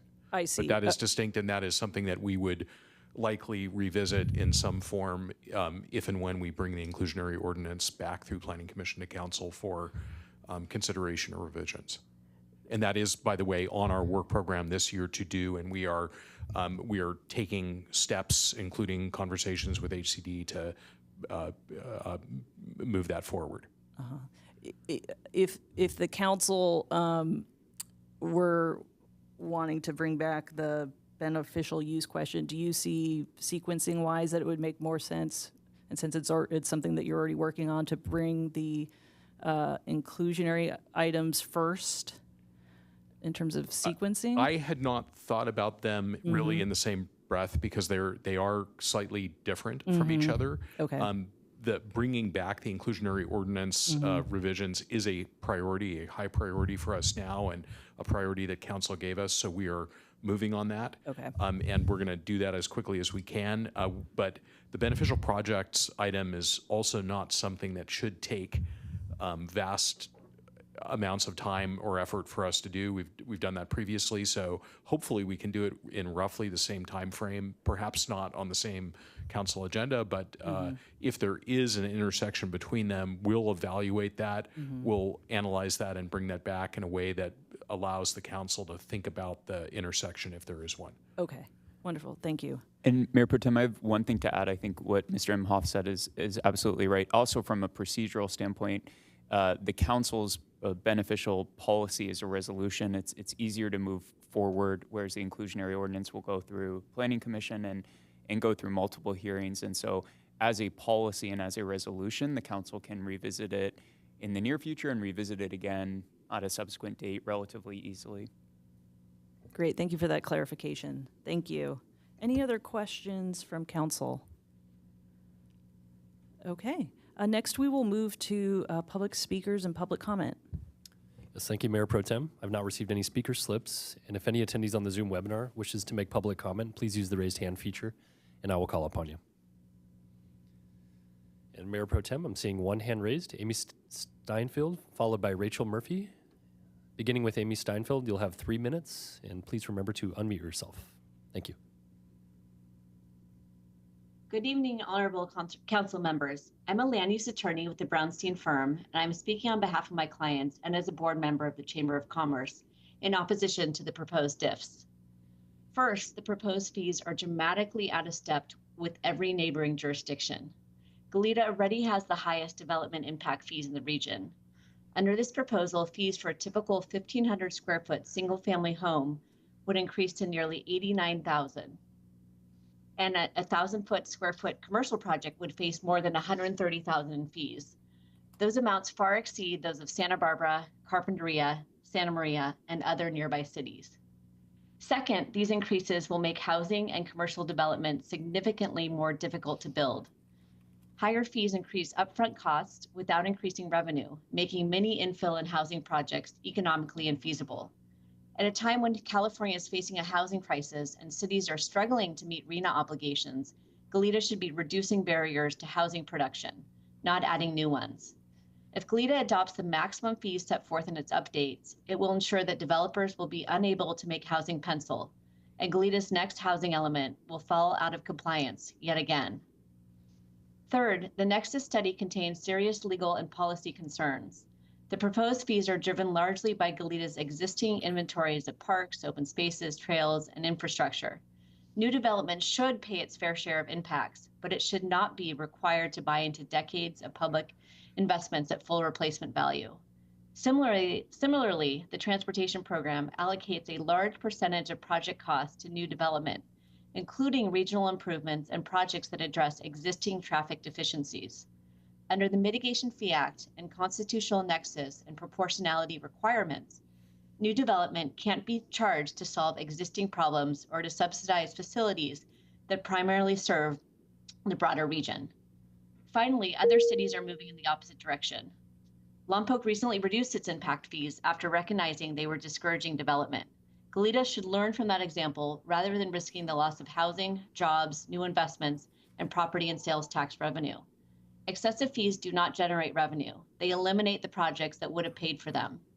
Rather than shifting these costs onto new residents or developers, Goleta city government should continue to reuse its resources it has at its disposal and seek state and grant funding for its public infrastructure and encourage new investment into Goleta that will result in new tax revenue. We respectfully request that the council reject the draft update and direct staff to revise the Nexus study and to prepare a housing feasibility analysis so that the public can fully understand the real-world impacts of these proposed fees. Thank you. Thank you. And our next speaker is Rachel Murphy. You'll have 3 minutes. Hello, can you hear me? Yes, thank you. Hi. Good evening, Mayor Pro Tem and council members. My name is Rachel Murphy, and I am the Public Policy Coordinator for the Santa Barbara South Coast Chamber of Commerce. Our chamber remains concerned about the proposed development impact fee increases, and we strongly recommend that council reconsiders the scale of these fee adjustments to protect housing feasibility in our community and meet the city's regional housing needs allocation goals. Our chamber represents hundreds of businesses across the South Coast, and we have consistently heard from our Goleta business members that the lack of housing for the local workforce remains a huge challenge. While we recognize the importance of infrastructure, adopting the maximum justified fees risks making housing projects financially impossible. Goleta is already one of the most expensive jurisdictions in the county to build housing projects, and the proposed fees would worsen that disparity. While we recognize that the Nexus study identifies the maximum fee levels that the city may legally justify, adopting the maximum is ultimately a policy decision, not a legal requirement. The city has the choice to balance infrastructure funding needs alongside housing production and long-term community goals. The city has previously recognized that more housing stock for residents of all income levels is needed to address the local housing crisis and meet the city's RHNA goals. For these reasons, the Chamber respectfully asks that the Council consider the following options before adopting the proposed development impact fees. Number 1, conduct a housing feasibility analysis. Number 2, consider lower residential rates. Number 3, explore alternative funding sources. And lastly, direct staff to revise the Nexus study to include proportionate and economically viable fees. Overall, the city's economic vitality depends on both infrastructure investment and the ability to increase housing opportunities. Goleta's community needs a development impact fee program that balances both. Thank you.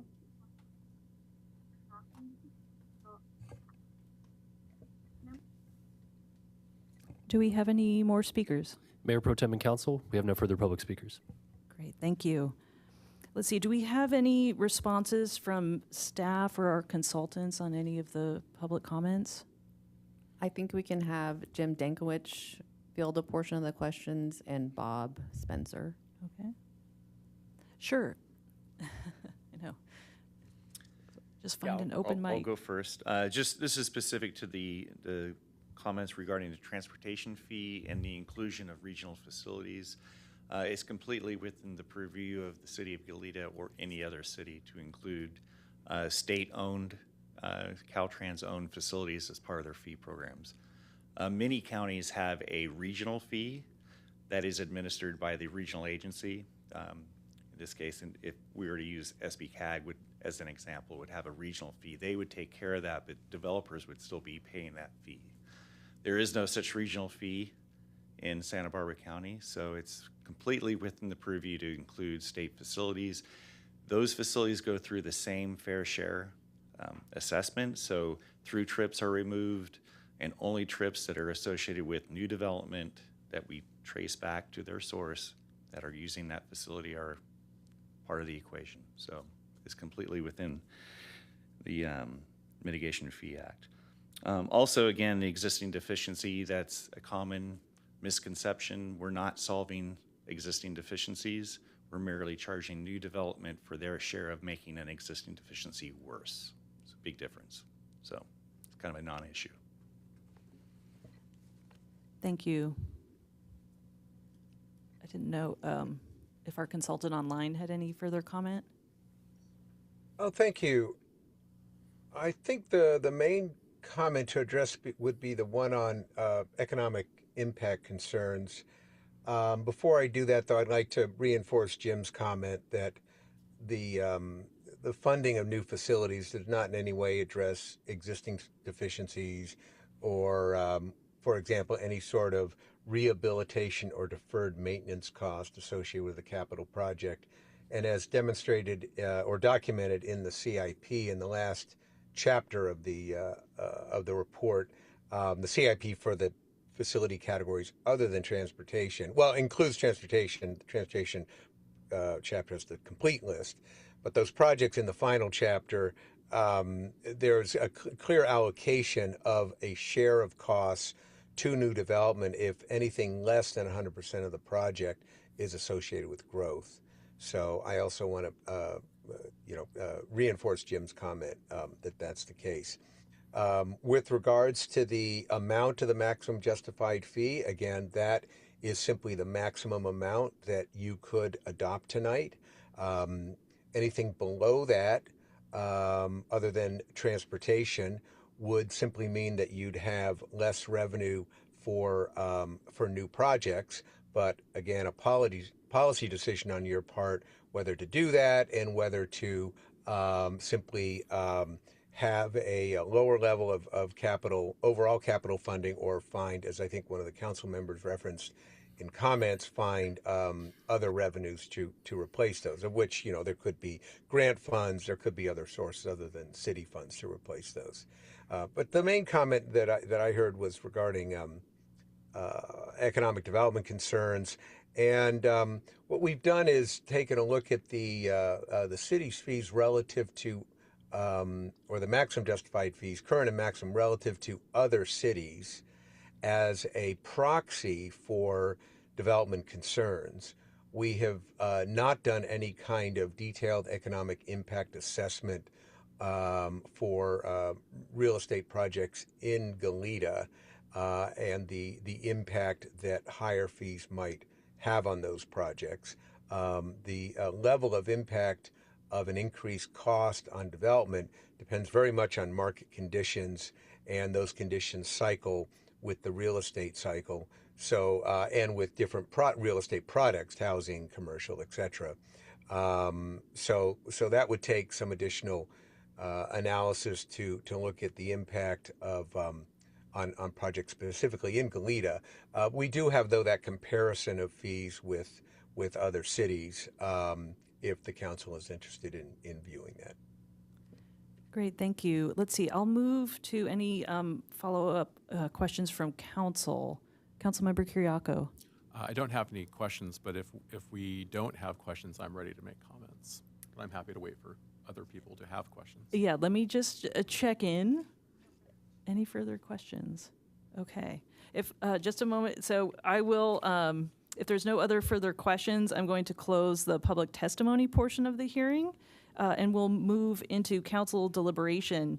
I might recommend. I guess I'm sort of wondering. I guess we could do it all together. I don't know if it makes sense to sort of discuss kind of the fees more broadly, and then it does sound like we have. Interest in the beneficial projects piece. So I don't know if we may want to start kind of with the broader question and then move into the beneficial project piece. So do we have any sort of any, I guess, comments or other deliberation sort of, I guess, more broadly kind of on the proposed fee schedule? Councilmember Kiriakou. Thank you, Mayor Pro Tem. You're doing a great job tonight. Thank you for pinch hitting. So before I make those comments, I just want to respond a little bit to some of the things that we heard in public comment. And I very much appreciate hearing from folks that are helping to facilitate increasing access to housing and affordable housing. I think, whether we agree on everything or not, they are ultimately our partners in trying to solve shared problems. I do have to take issue with a couple of things I heard. First of all, is this notion that meeting our area's transportation and other service needs is an unfair burden on developers. And I think it's important to remind the commenters of things that were in the staff report, one of which is that these improvements actually benefit everyone, including the people that will buy or rent in those developments, including the people that own those developments. So there is benefit to you too. The next thing I'll say is, all you have to do is look out our window here at City Hall or look around town. I can think of a lot of development and a lot of housing development that's happened in recent years. And I think one of the challenges that we're trying to address is the need for more affordable housing and more housing for people of all incomes. And so, I don't want us to lose sight of that.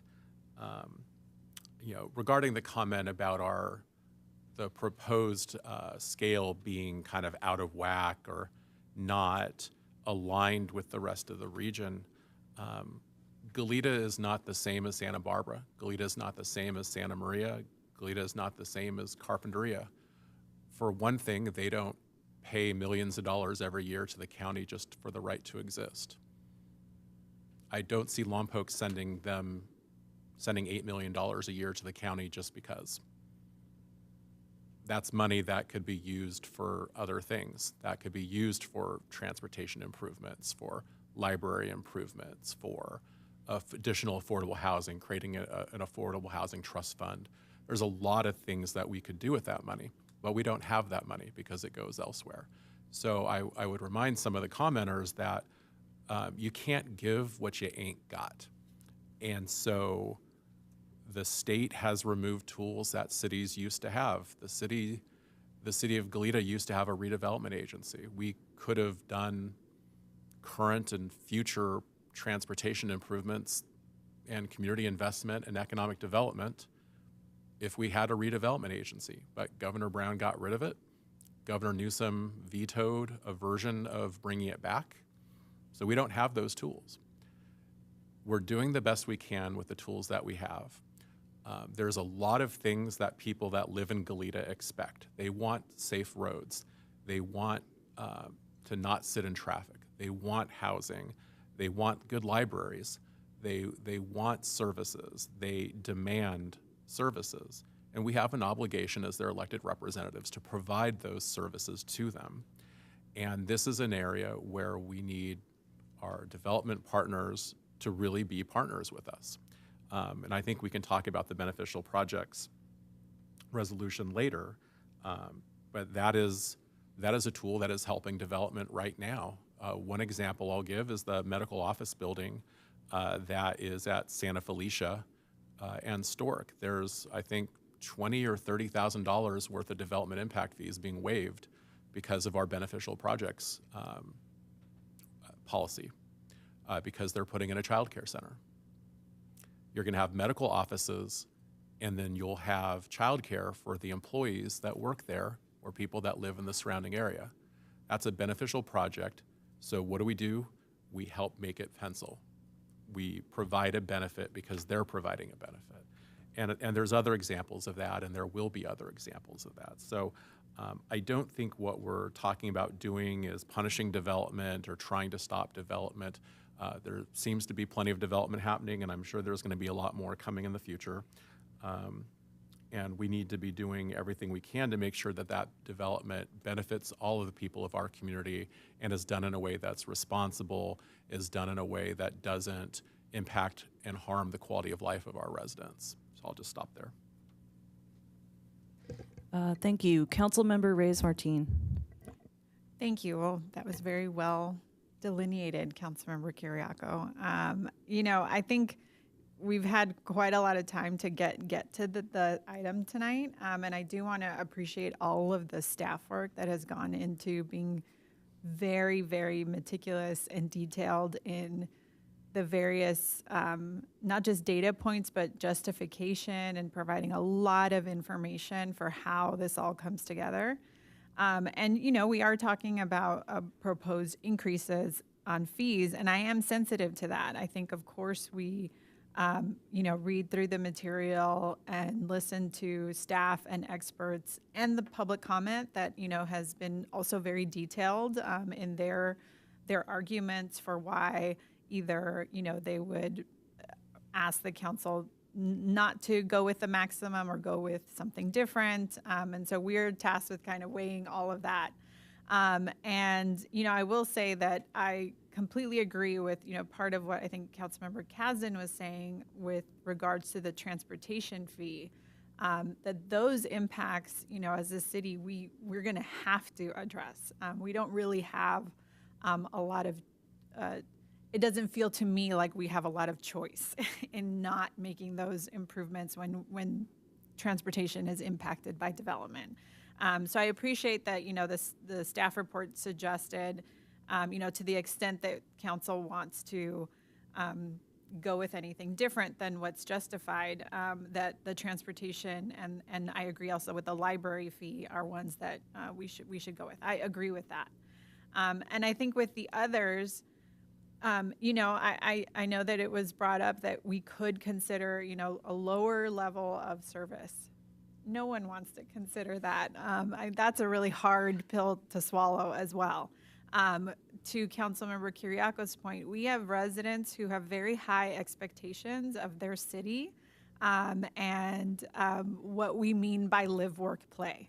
It means that our parks are safe, well-maintained, that we are, providing excellent, recreational facilities, that our library is well cared for, that our public facilities, including earlier tonight, we were talking about, how great all of these facilities are, like the Stowe House. How many people in our community go and enjoy Stowe House and Rancho La Patera and the historic train depot and all these, and the community center. We just had all the World Cup events there. I mean, these are facilities that everyone benefits from, that everyone utilizes, and that we have a responsibility to maintain.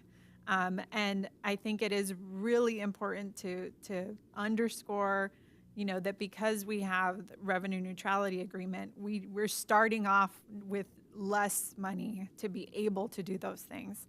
And that's, an unfortunate reality, but it puts more pressure on being able to deliver for our residents. So I appreciate all the work that has gone into it. I know that it's, I still want to hear from folks about, I shared where I am for sure on the transportation and library fee.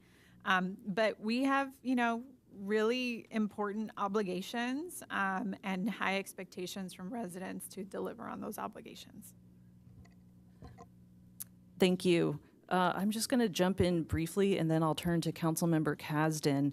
I think I concur with many of those comments. I think I have two concerns. First is, as it relates to, one of the different things that we're operating in now is this sort of whole new world as it relates to our housing element.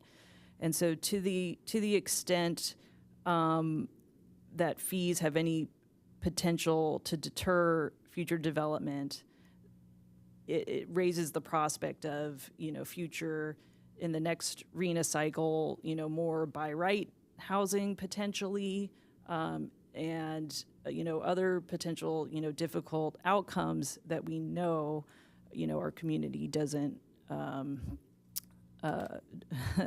appreciate. So that is one concern. And also just sort of the practical observation that what's being proposed is a significant change. I didn't know, I'd be interested in hearing council comments that we could, let's say, for the fees outside of library and transportation as identified by staff, if there'd be interest in the council, for example, to phase in, you could phase in a fee over, let's say, I don't know, a 3 to 5 year period, with certain set increments.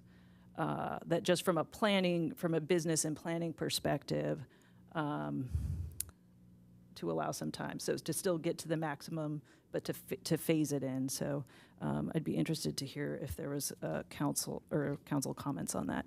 I'll go to Councilmember Kasdan and then Kiriako. Thank you. So I guess if there are lower diff fees, that we provide lower diff fees, it doesn't invariably lead to increased affordable units. They're not connected. If we lower the costs, they're still going to produce something based on the market. The market conditions, a private or for-profit developer is going to produce what makes the most profit for their units, not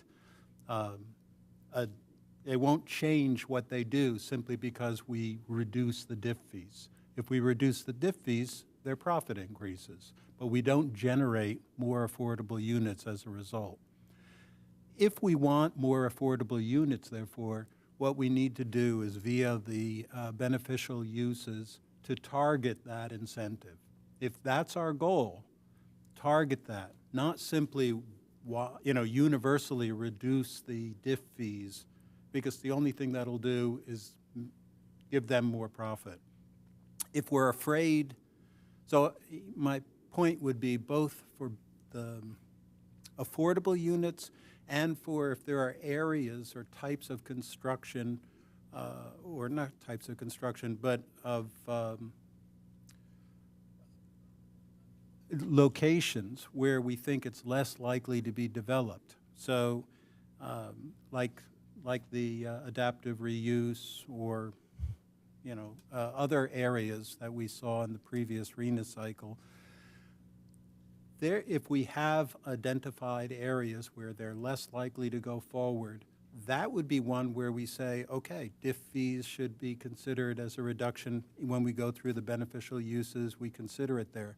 But just a blanket universal reduction in fees across the board, not just in transportation, but I don't see any justification in any of these areas, parks, et cetera, just saying we're going to reduce fees in order to what? Simply lower costs for the developers and the hope that they do what? If our goal is to ensure everything goes forward, if our goal is to get affordable units, then we want to target it where it have an impact, not just blanket lower cost. So in short, I think did that make sense? Is that, okay. So in short, I support the idea of going forward with what we have here and coming back with the beneficial uses in which we consider, how to reduce or waive fees as appropriate. But I don't see a rationale for just blanket reductions in particular fees because we don't think the parks, we haven't, we can reduce the service level for parks. Okay, thank you. Councilmember Kiriako. Thank you, Madam Mayor Pro Tem. I've really enjoyed this discussion. I think everyone's making some really good points. And I see the logic and the reasoning behind what Councilmember Kasdan is saying. The only thing I would add to it is where more of the fear comes in on my part is what's the tipping point between a developer saying, I'm going to go forward with a project versus not going forward with a project. And developers they're very finicky and very fickle, and they get set on certain things. And when the cost per unit that they're anticipating gets to a certain point, they can lose interest, they can move on to other things. And so I think it's less, for me, the fear is not so much that they won't make as much profit. I think my fear is more that a housing element site that we're counting on doesn't go forward and gets kind of stuck in limbo, and then we're the ones that are being left held accountable. Again, we're not responsible for development. We're not builders. We're not developers. But the state chooses to hold us accountable if development doesn't happen. And so I'm probably ultimately a little bit more persuaded by our Mayor Pro Tem and her argument about the concerns for the RHNA implications and our ability to execute in this RHNA cycle. So for me, I'm interested in two possibilities. One would be a phase-in. I think that's an approach that has some merit, not for the transportation and library fees. And I'm kind of debating whether or not I add the parks fees to that as well. But I'm certainly open to a phase-in for the others. I would also be open to some kind of a flat percentage across the board reduction in those non-library, non-transportation fees. And I'm pretty flexible on the amount. It could be 10%, it could be 20%. I'm pretty flexible on that, but I do think it's important that we show our partners that we hear you, we appreciate your concerns, and I hope you appreciate and hear our concerns as well, because we're the ones that are accountable, not just for housing happening, but for providing the services that our community counts on and that our citizens rely on and our residents rely on. So I would say I'm open to a phase-in on the non-transportation parks library fees, and I'm open to, and I would support a flat percentage reduction for transportation and library. And I'll just throw out 20%.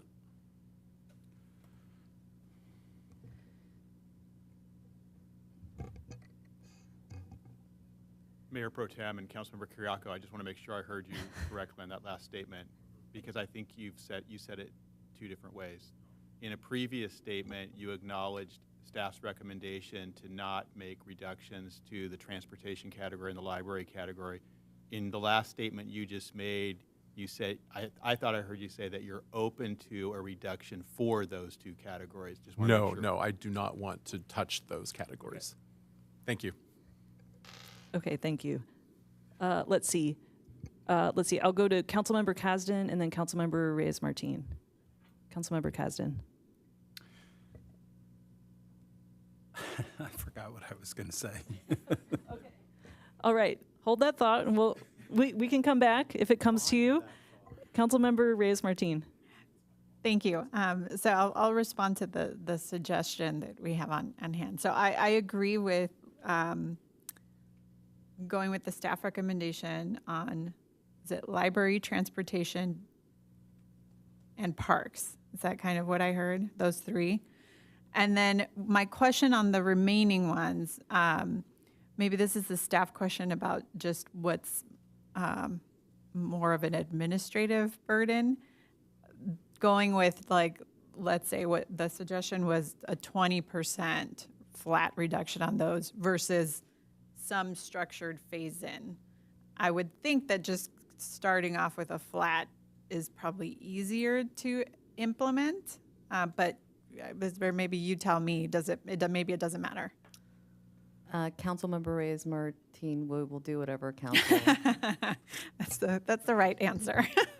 I can add a thought to that, though. I mean, certainly in a simple explanation, administratively doing something once is a little easier than having to keep track and doing it, say, for 3 years in a row. Mm-hmm. But not much, not much. But I will add another consideration to the phase-in, and that is that you then have another factor that potential developers will be looking at as they are taking their project through the process. And so that adds another dynamic to the planning staff who's doing their best to fairly process a project and keep it on a timeline, and a clock that's going to change the development impact fee at a moment in time. I see.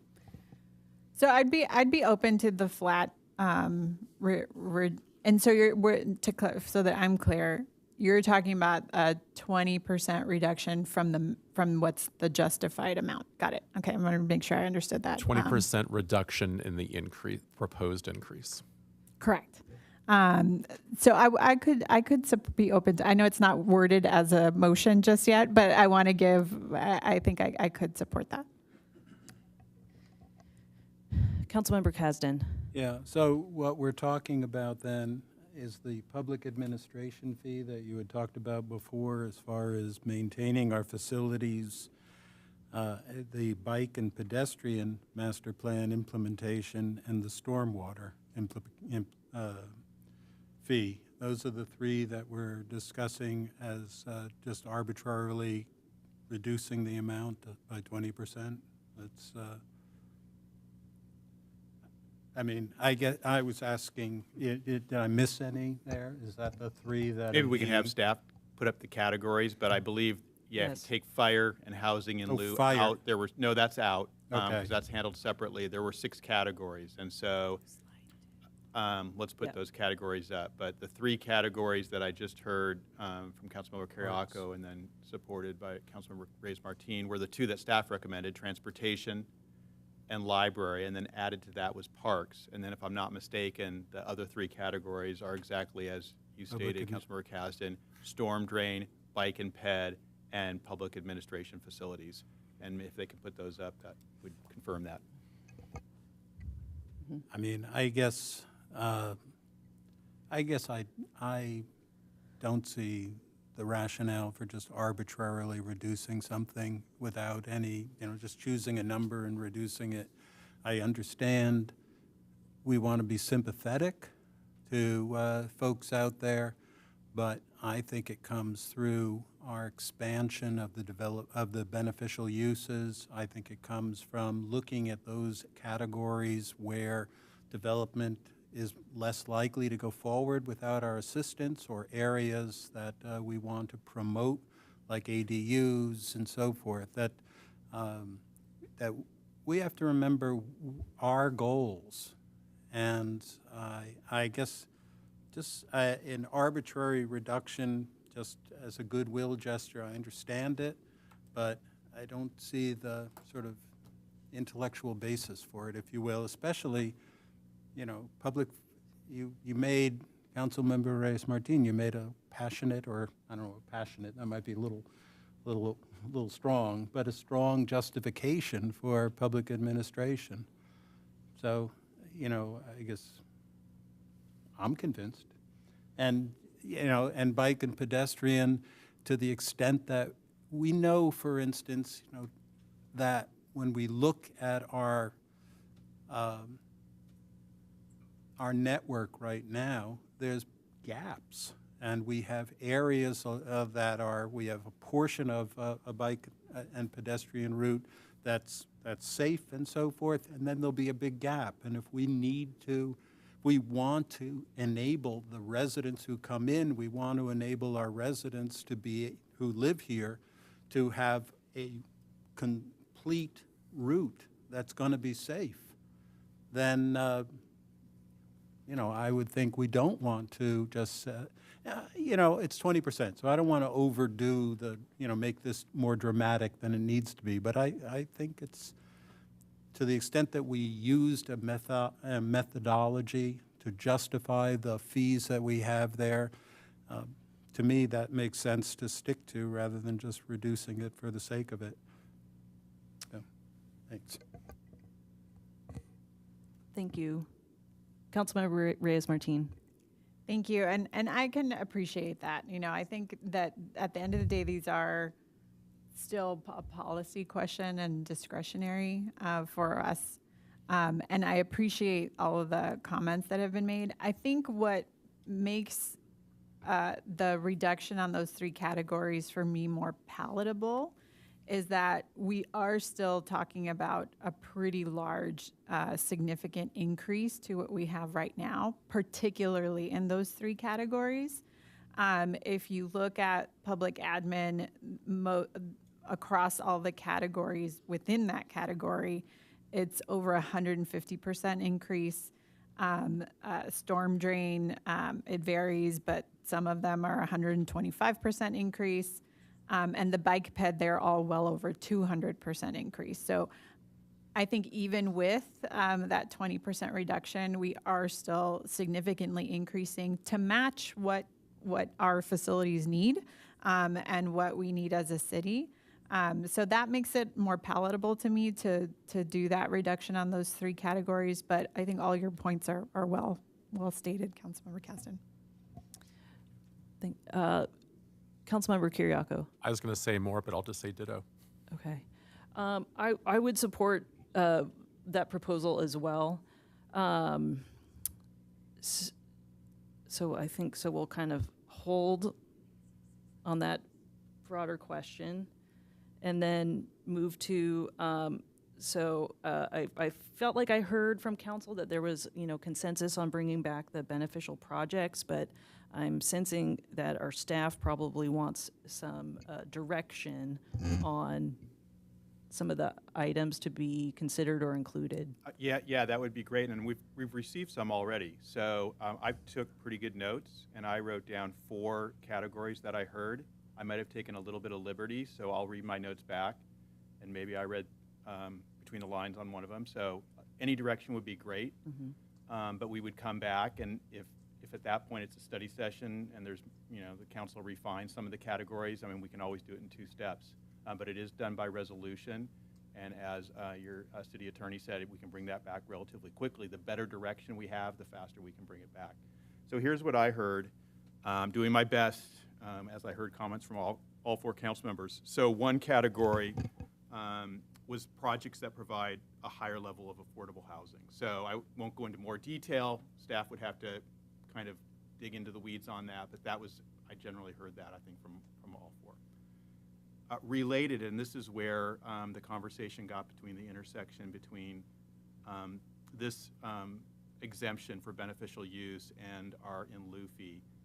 So I don't know if I necessarily heard this, but maybe this is what I thought I was hearing, was that, for example, if right now a project can build affordable units on site, or in certain scenarios, as your planning director pointed out, they can pay an in lieu fee. A category could be, for example, I think this was what I was starting to hear, was that if they chose to put them all on site, which is the preferred method, then maybe they would get a waiver of the fees for the affordable units or something like that. And so I'm seeing head nods on that. And then I did hear, I wrote this a little differently than Councilmember Kasdan stated it, but the state law requires a waiver for ADUs under 750 square feet. So what I heard was, why limit it to ADUs? Anything under 750 square feet, but the council might want to talk about that. But that's what I thought I was hearing if someone were to build units under 700. And then adaptive reuse was discussed by both Councilmember Kiriakou, Councilmember Kasdan, and I wrote a note down, anything, converting non-residential to residential, but we get what adaptive reuse means. So that's pretty good direction, but I'm happy to hear anything additional from council. Let's see. I'll start with Councilmember Kasdan and then Councilmember Kiriakou. Yeah, I guess I don't know how sort of broad the language can be from your purposes, so to speak. But to the extent that we have, as we know, in the last cycle, there was a bunch of places that were residential, like we had talked about, on top of some of the shopping malls and other areas that I believe HCD did not include because they thought it's never going to happen. To the extent that there are some that are possible that we think, there really is a case for that they won't go forward, like adaptive reuse, the equivalent, then for you guys to look at those circumstances and say that, these are infill units that we want to encourage, something like that. Is that specific enough for you?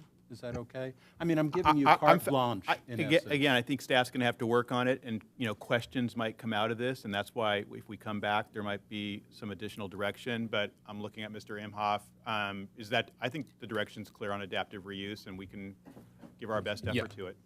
We can certainly work with that and look at it. I think the question will be exactly how we define that category. Within the housing element, there is a whole list of the housing element and housing law make the distinction between vacant sites and underutilized sites. So we could look at underutilized sites, but that is a long list.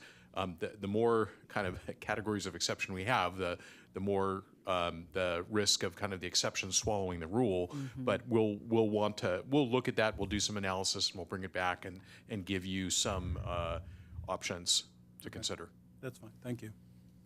Councilmember Kiriakou. Yeah, I think for me, I'm thinking like true adaptive reuse, not development of non-vacant sites. I think trying to come up with ways to further utilize non-vacant sites is a good project for us for the next housing element, to come up with some policies and procedures for how to get there. I will just note for the record that, two of the sites that some stakeholders referred to as fake sites or not real, not serious, are under active consideration for development. So I think that's kind of interesting. But getting back to the question here, yeah, I think for me, the ADU question, I really would prefer it to be ADU, not just anything under that square footage. I think what we're ultimately talking about, if we have it broader, is just heavily incentivizing studios, and I'm not sure that's the place I'm willing to go yet. I feel like that's got to be a much broader community conversation. But I think other than that, I think City Manager had it exactly right, from my perspective. Yes, and I'll just comment too that I would share that concern. I don't think I would support just sort of like a blanket, like 750 and below. Like I think that just kind of we get a little too far out. And I also think it's important that we, just be kind of mindful about exceptions. As well, because, and again, it could be exceptions or reductions. I think is an important note that, right, even there might be things that we support, but right, they have impact. So, maybe we support a reduction, but not a full waiver kind of thing. So I agree with sort of the cautious approach, but the other items I would be supportive of, sort of with a generally narrow lens. And Mayor Pro Tem and Council, I also wanted to note, and Mr. Imhoff referred to this as well, we are in that process of recently updating our ADU ordinance essentially annually.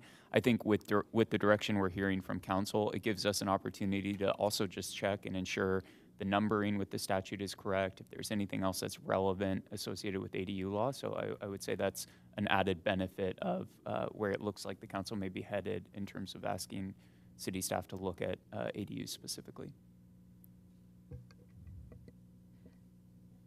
Great, okay. All right, let's see. I'm trying to think about how we can craft a motion here, or I would be...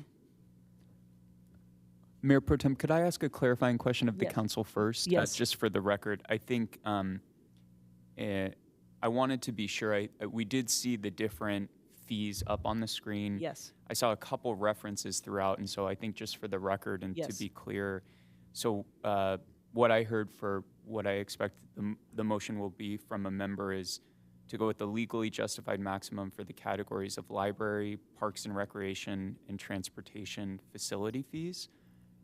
And then I also wanted to confirm for the 20% reduction, I wanted to list the categories I have in my notes and confirm also with staff that that's correct. So the categories where Council is considering a potential motion for a 20% reduction, I have public administration, faculty fees, fire facilities.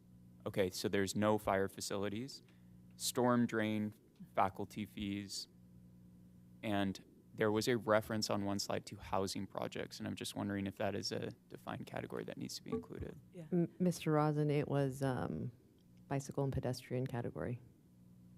Yeah, so page 1 and 2 of the staff report have kind of a good summary. So, so my understanding that the 20% reduction would be proposed for the public administration facilities fee, the storm drain facilities fee, and the bicycle and pedestrian facilities fee.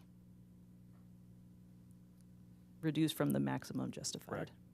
Okay, thank you for that clarification. And Mayor Pro Tem, just for the record now, for the public, so those other two fees, the housing in lieu fee, the council has previously given us direction to take a look at that fee. That came up during the planning's work plan. And the fire fee is also a slightly different animal that's being looked at. Essentially, we do have a fire fee, and that we accepted the county's fire fee, and that's in collaboration with the county. So that's why that's a different category. Thank you for that clarification. And Mayor Pro Tem, I'm sorry to make this more difficult with another comment. Okay. The last thing I wanted to note is, to the extent there's an anticipated motion with both the legally justified maximum for categories and then a 20% reduction in several other categories, I would ask council to consider as part of that motion a recommendation that staff return with an item on consent as just a receive and file that includes those final numbers for each of those categories, so it's clear how that impacts each category. I'm taking notes. Okay. All right. Okay, I will take a crack at a motion. Okay.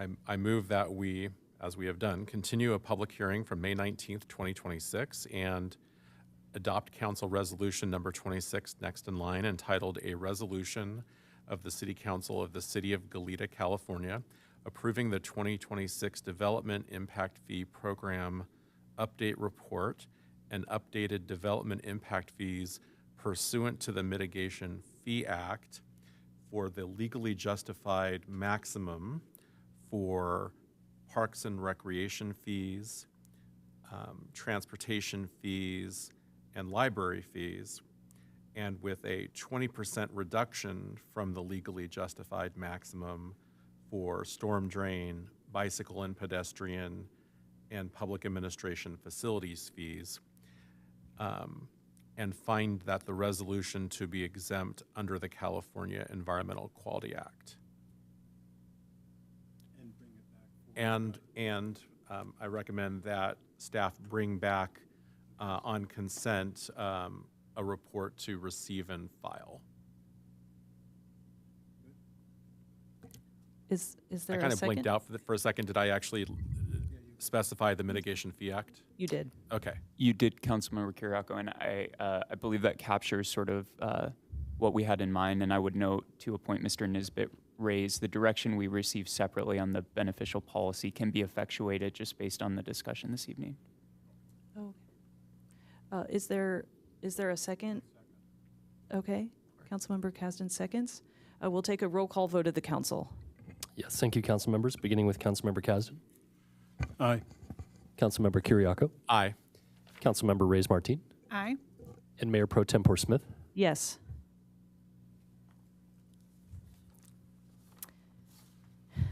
All right, the motion carries. Well, thank you to staff. There was, and our consultants. I know there was so much work done on this item, so thank you very much, and thank you to the public and everybody for your comments and input. Let's see, should we take a 5-minute recess? 5-minute recess.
Okay, bringing this meeting back to order.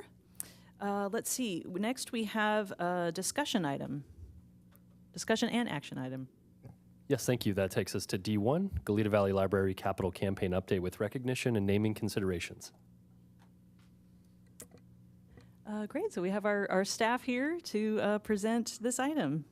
Good evening, Mayor Pro Tem and members of the council. Tonight we're excited to talk to you, give you a little update on our capital campaign for the library interior project, as well as our plans for our recognition wall and some naming considerations that we have. I get so excited about this project, I could talk for hours, so no, we don't want to do that. So I told Elizabeth and Ms. Saucedo and I will be tag teaming on this, so we'll go ahead and I will let Ms. Saucedo kick us off. Thank you, Ms. Plummer. Good evening, Madam Mayor Pro Tem and members of the council. First of all, thank you so much for the opportunity to present this update. It's really a joy for us to bring this forth to council and to the community this evening. So as you know, in September, we received council authorization to pursue the launch of a capital campaign, which is titled Writing the Next Chapter, appropriately so, to raise funds for the interior design upgrades and furnishings at Goleta Valley Library. The construction that's currently underway is funded by grant funds that are allowable only for infrastructure. And so just as a brief recap, the purpose of the capital campaign is to fund the furnishings, the interior design. We did a thorough evaluation amongst staff of several possible campaign structures, and we entered into a fiscal sponsorship agreement with the Santa Barbara Foundation in January of 2026, just weeks before the launch of the campaign and the groundbreaking in the second week of February. So it was a very exciting February for our division. In addition to that, we really wanted to make sure that the structure of the campaign allowed for options for the giving mechanism for whatever was most comfortable to our community members. And so staff also developed 3 additional donation avenues. Our friends of the Goleta Valley Library remain incredibly supportive of the campaign, of the project, and of our library's future. And so donations are able to be provided through the Friends of the Library. They can also be provided directly to the city and also in person at GVL Express. We've had a really incredible number of patrons approach the front desk with check or cash in hand, many of whom prefer to remain anonymous. And so they just want to be able to see the library succeed.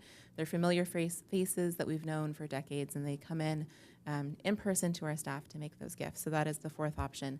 And all of them are running very smoothly. We're seeing that community members really appreciate having that opportunity to make the gift decision that works best for them, whether it's an individual, an organization, a foundation, or otherwise.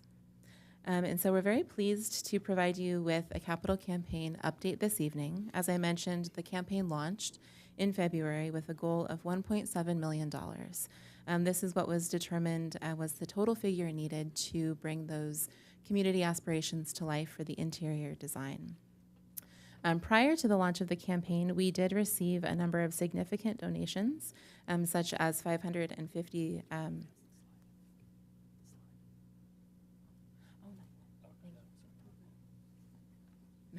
Thank you. So we did receive some milestone donations from the John C. Methuen Foundation for $550,000, the Friends who contributed $175,000 to the interior design, not counting their donations to the infrastructure project as well, and many other gifts from the community. So all that said, the campaign launched at 45%, already committed of that $1.7 million goal. And so in the 5 months since the launch of our campaign in February, as I mentioned, the avenues for giving have been very smooth and steady, and the influx of generosity and support for the undertaking that we have right now with this once-in-a-generation opportunity has been truly remarkable. And so at the writing of this report, the campaign had reached nearly 2/3, 65.94%, of our goal of $1.7 million, having received commitments for $1,121,022.95, which is incredible. We also recently passed the halfway mark of the campaign timeline. So in terms of timing, We're just past that halfway mark of the 10-month campaign, but already at 2/3 of the mark towards our fiscal goal, which is really a testament to the generosity of our community and all of those supporters who are invested in what that next chapter means for Goleta Valley Library. We have continued to receive donations from individuals as well as foundations and organizations. A notable donation that did come in since our last update to council was a $50,000 pledge from Sarah Miller McCune, who is incredibly active in the philanthropic space in Santa Barbara and Ventura counties. We had the pleasure of sharing this project with her for consideration. And she was very interested in funding the upgrades completely for the community room and the gallery, which is where we not only hold our story times and bring community members together, there's that healthy exchange of ideas and viewpoints that public libraries really strive to provide as that gathering point for their communities. And so we're very thankful to Sarah Miller McCune for her incredible generosity in making sure that that room continues to thrive and function in that purpose. So as I mentioned, we are very pleased to share we are ahead of schedule. And so looking to that second half of the campaign before us from July through December, we anticipate a very strong half for the campaign. And a significant reason for that confidence is really due to what we'll be sharing next, which is our donor recognition wall. So as early as last September, when we first brought this concept before council for consideration, we began to receive questions and really excited inquiries from community members and patrons and from staff who wanted to know if there would be an opportunity for them to participate in a really meaningful and lasting way towards the campaign, something in the form of a donor recognition program. And so given the generosity of this local area, so many locations and facilities around the region do have very beautiful donor recognition walls. And so we knew that if we were to do something like that, we wanted it to be extremely special, representing not only the spirit of Goleta and its local charm and heritage, but also the spirit of what the community values about their library, and also something that would pay testament to that incredible support we've received. And so we're very pleased to be able to share in just a moment the artwork of what that donor recognition wall will look like. We've been working with a very talented artist team who our architectural project team connected us with. And so they came very strongly recommended, and we've been so pleased with their talent and their creativity in helping us to bring this idea to life. And so I'm very pleased to share with you now the artwork for our donor wall. And so this is the first public the first public sharing of our artwork for the donor recognition wall at 500 North Fairview. And I'd love to tell you a little bit about this because a lot of heart has really gone into it from all parties involved. And so as I mentioned, we wanted it to represent the Goleta heritage. And so you'll see lots of eucalyptus leaves and flowers, butterflies that are both basking in the sun and flying and resting. So we have that really treasured symbol of Goleta, the monarch butterfly. We also have our campaign name, Writing the Next Chapter. And so as long as this donor wall is viewed and appreciated, it will always really capture the generosity of this specific moment in time when our community came together and provided support for all that the library was seeking to do for its future, to make that strong and accessible and enjoyable for all so that they could feel welcome.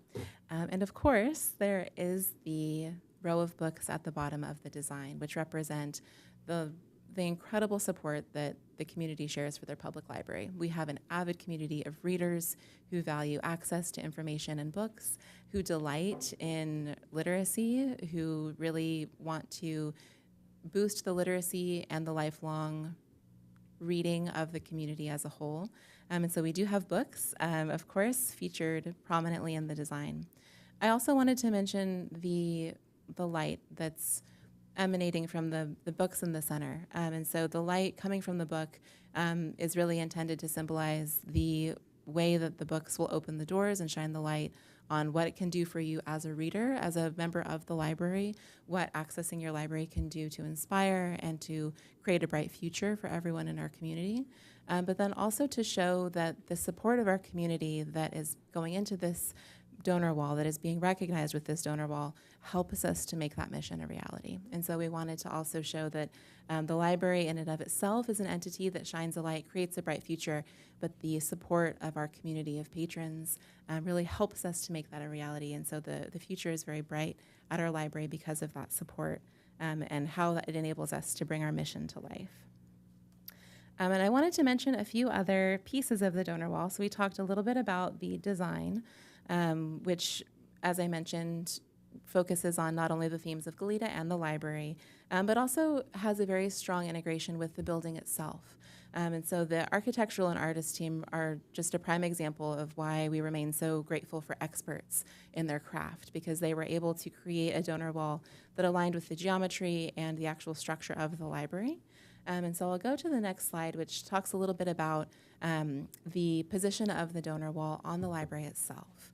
And so as you can see, pretty much immediately, the color scheme is very unanimous throughout the building itself, with the green of the roof and the yellow of the trim, and then also the greens and yellows in that design, where the colorful books and flowers and ribbon at the top really pop and invite you into that space, and the light almost does look like a beacon. And so we wanted the consistency of the design to be complementary to the architecture itself, and our artist team has done just that. They've created something that feels consistent, that blends the structure of the building with really the fluid movement of a library that's always adapting and evolving, inviting you in. We also were so excited to share this evening because there were so many options for where this donor wall could go. And so the team and I discussed whether it would be most beneficial to have a plaque on the inside of the library. We talked about lobby walls, we talked about bookshelves, we talked about so many different options. And when the architectural team suggested something on this corner of the library, it was sort of an aha moment, because this is something you'll be able to see from Fairview. And it's also exterior, so it welcomes you right into the space. It's something that's highly visible and prominent and will be very eye-catching. So you can see it very, very visibly. And we also had very in-depth conversations about which wall to put it on outside. And you'll notice that there's a natural break in the ramp for leading up from the sidewalk to the Fairview entrance. And there's a figure in this rendering of someone who's standing to view it. And so that was a consideration as well, given that this piece of art is so colorful and inviting. We also really wanted to make sure that there was a natural space for it to be observed, and for the donors whose names will be painted upon the wall, for their names to be recognized. We didn't want it to be somewhere where it sort of felt tucked away and hidden. We wanted it to feel that it was prominent and that you could have a very relaxing moment and stand and observe. We didn't want it to feel sort of a congested space. So we're excited not only for the wall to be up and for the donors to be recognized in perpetuity on the wall, but also for our visitors to be able to stand and enjoy it in a comfortable, relaxing space. One last note on mechanics of what the fabrication of the wall looks like. It is, as you can see, quite prominent in size. So it's 5 feet tall and 8 feet wide, composed of hand-painted 8-inch porcelain tiles. And so this is something that will be hand-painted. The art was designed by an artist team, and the tiles will be hand-painted, glazed, double-fired, and professionally installed. So we had to focus in our conversations with the tile artist and the project team about durability and making sure that it wouldn't be susceptible to the elements, fading, vandalism. And so this is a type of fabrication that is extremely durable and will be able to stand up to the bright sunlight that it will receive on that wall for many years. Lastly, I wanted to just share in terms of our next steps. This is the first public sharing of the artwork with council this evening with our community members. And so from here, we will be rolling out a press release on August 10th that will share the placement of names and opportunities to provide gifts at various tiers, and sort of what those different placements of names and opportunities to be involved in the donor recognition wall, what those will look like. And so all of those details are coming next. So we wanted to send this out into the community, share it with council. We anticipate that there will be excitement from patrons in the community. And then we just wanted to share that the next round of information will be coming very soon with the specifics. Great, thank you for that presentation. Do we have questions from council? Councilmember Reyes-Martin. Thank you. Oh my gosh, I could cry. It's beautiful.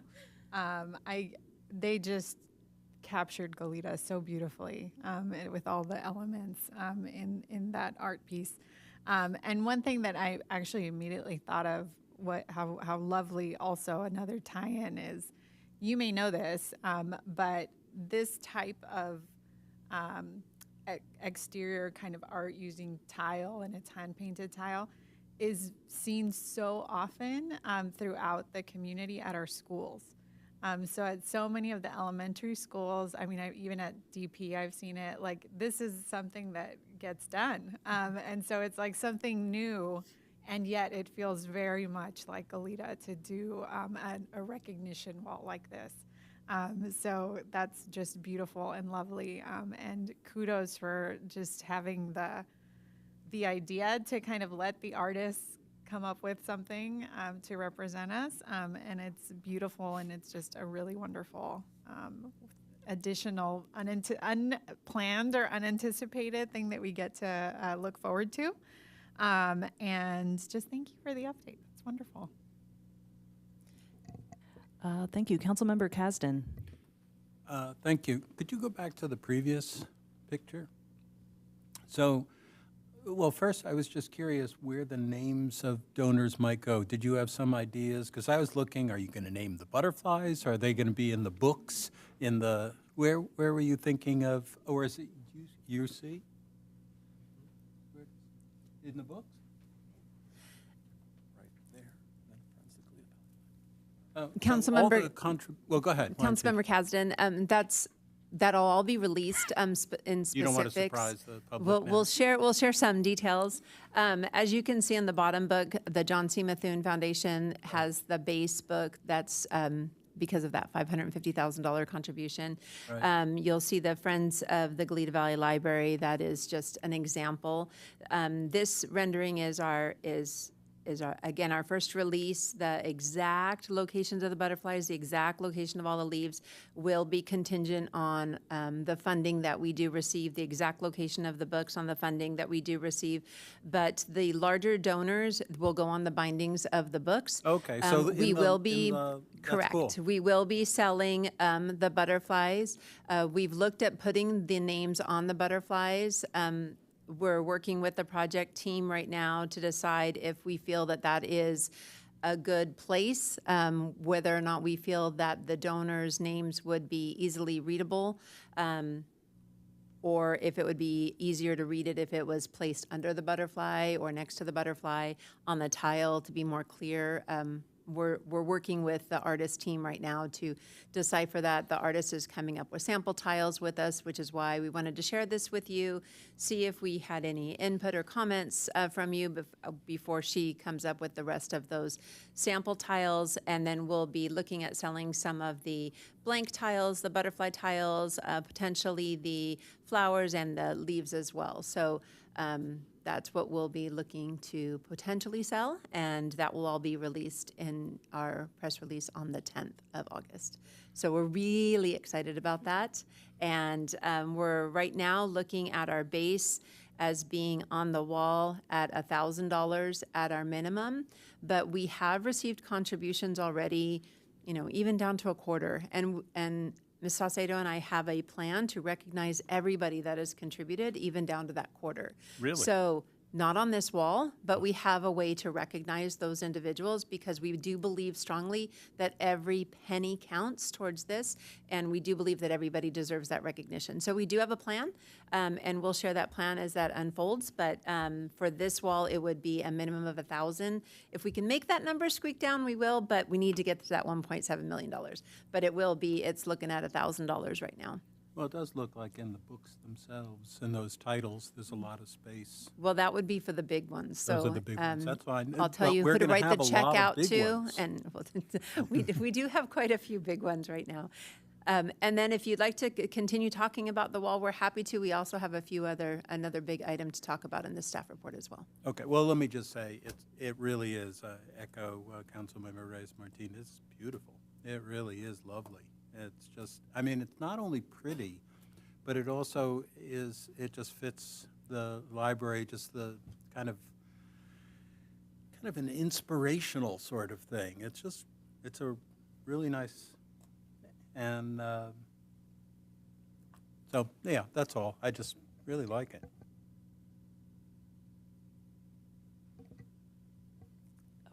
Yes, did you want to continue with the other portions of your presentation? I would love to. Okay. Thank you, Mayor Pro Tem Smith.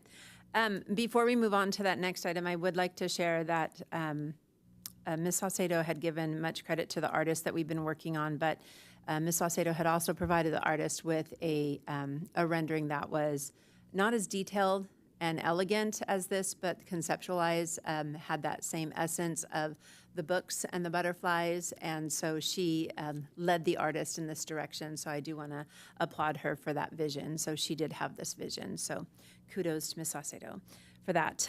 So right before you this evening, we do have another recommendation, and that is a consideration that we don't take lightly. It is a recommendation from staff that we did also take to the Library Advisory Commission, and that is in light of the very generous donation that we did receive in earlier this year, actually, that came to us in December, and that is the $550,000 donation to the children's section of the interior of the library, the capital campaign for the library, for the children's section. Sorry, my words aren't working tonight. And that was from the John C. Methune Foundation. As part of that donation, they had inquired about naming rights. And so we had talked to them about this. They'd said that their donation would not be contingent on naming rights, but they had asked us to consider that. In working with this foundation and working with the individuals, we've learned more that this group has actually contributed to the library through the Friends for numerous years to the children's programming. The last few years, this group has given to the library $30,000 through the Friends organizations for our children's programming. So multiple years prior to this campaign ever launching. So the library has been a very special place in their hearts, even prior to this campaign. We do feel in working with them, they've actually been a very team player in this campaign, helping us as we navigate this fundraising effort and handing us some introductions to some great individuals and helping us with deciding on what numbers look good on a recognition wall, what is too high, what is too little, because this is not something that a librarian or a director of neighborhood services does every day. I don't know if you knew that or not. So we don't do this every day, so seeking her advice has been very helpful.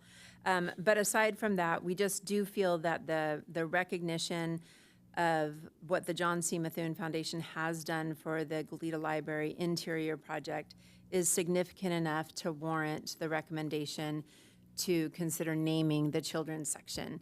I would like to also recognize that prior to the library closing, the children's section had a room named after it, the Jake Boiselle room. We did lose the Jake Boiselle room with the library renovation because the space needed to be consumed for the upgraded building standards for the electrical room. So we actually lost that room. So we did have to sit across the table and tell Mrs. Boiselle that we were losing the room. The hardest conversation I've ever had in my life. But we did promise Mrs. Boiselle we would make it good, and we have done that. So we have the Jake Boiselle Reading Nook that will be in the far corner of the library. Mrs. Boiselle has been with us side by side as we have developed that space.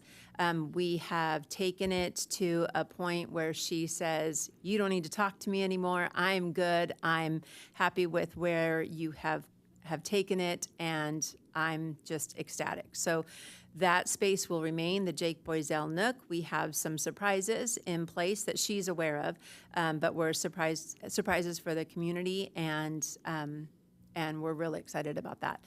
So we will still have the Jake Boiselle Nook, and the John C. Methune Foundation is very aware of that, and they have absolutely no problem. They've actually have been the surprise was actually Susan's idea.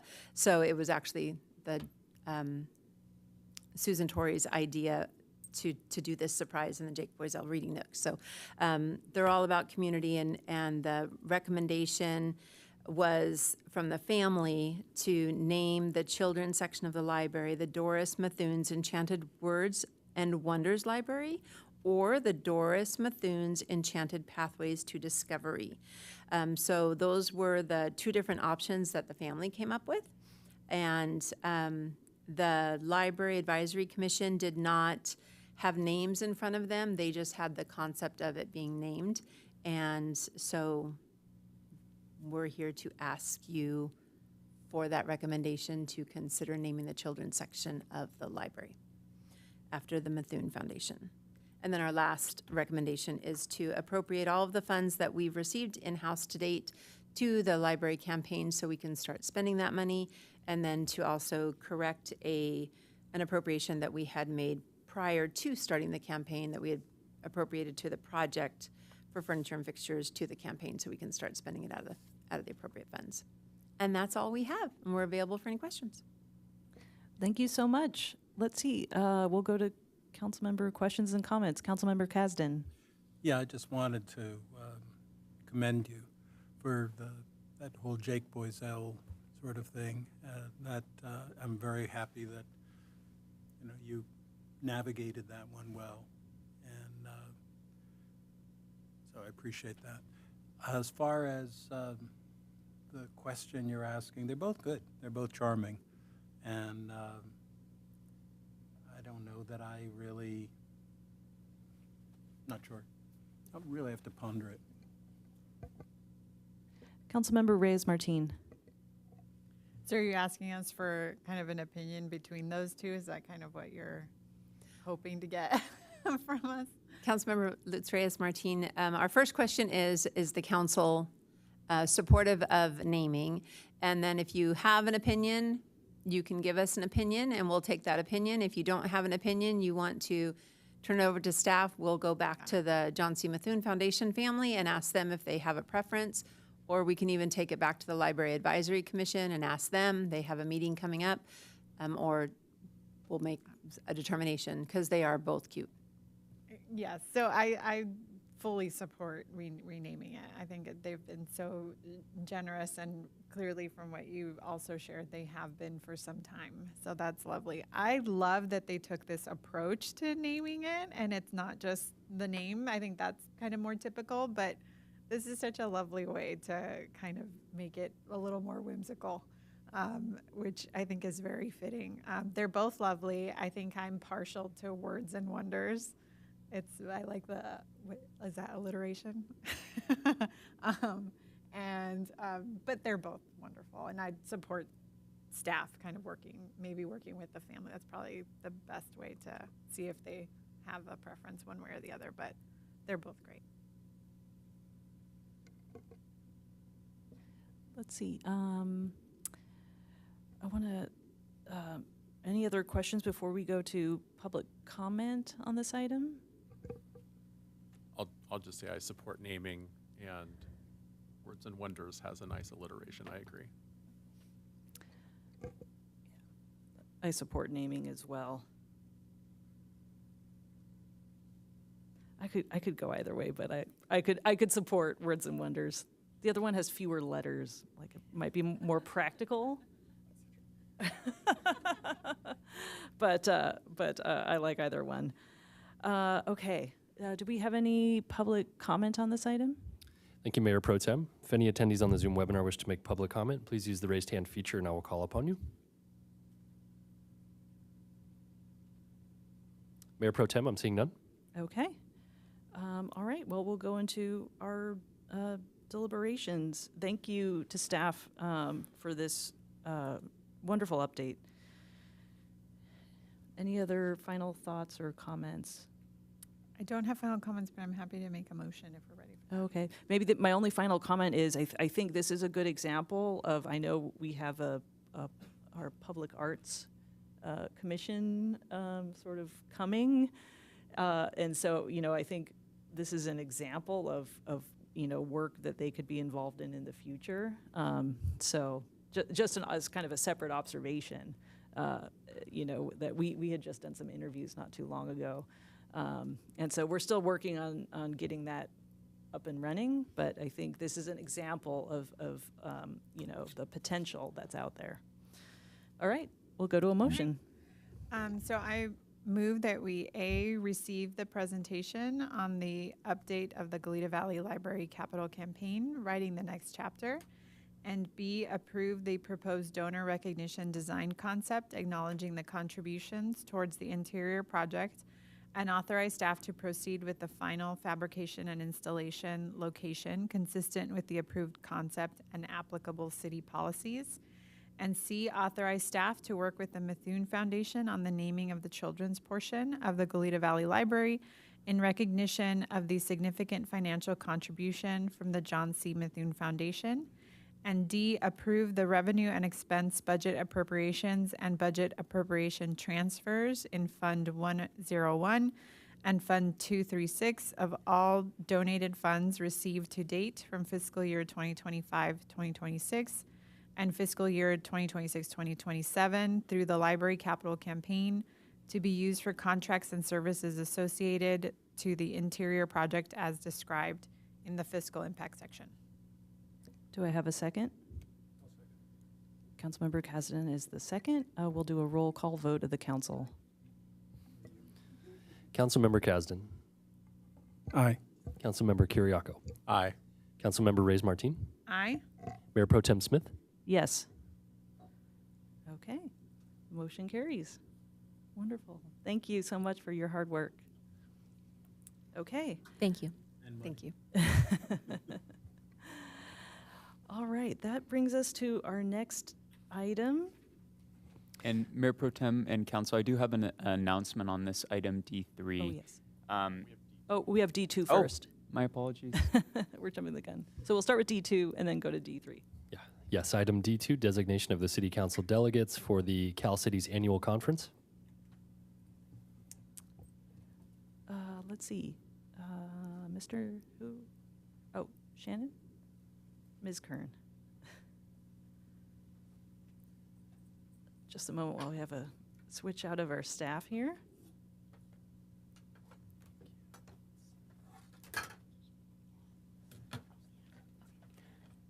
Good evening, Council and Mayor Pro Tem and Council members. I will be presenting on our item tonight, which is the designation of the City Council voting delegate and alternate for the 2026 Cal Cities Annual Conference and General Assembly. So as a reminder, this year's conference takes place from September 23rd through the 25th at the Anaheim Convention Center. And the General Assembly is scheduled for the Friday of the conference, which is September 25th. And this is the General Assembly, just as a reminder, is an annual opportunity for cities across California to participate in the shaping of Cal Cities policies.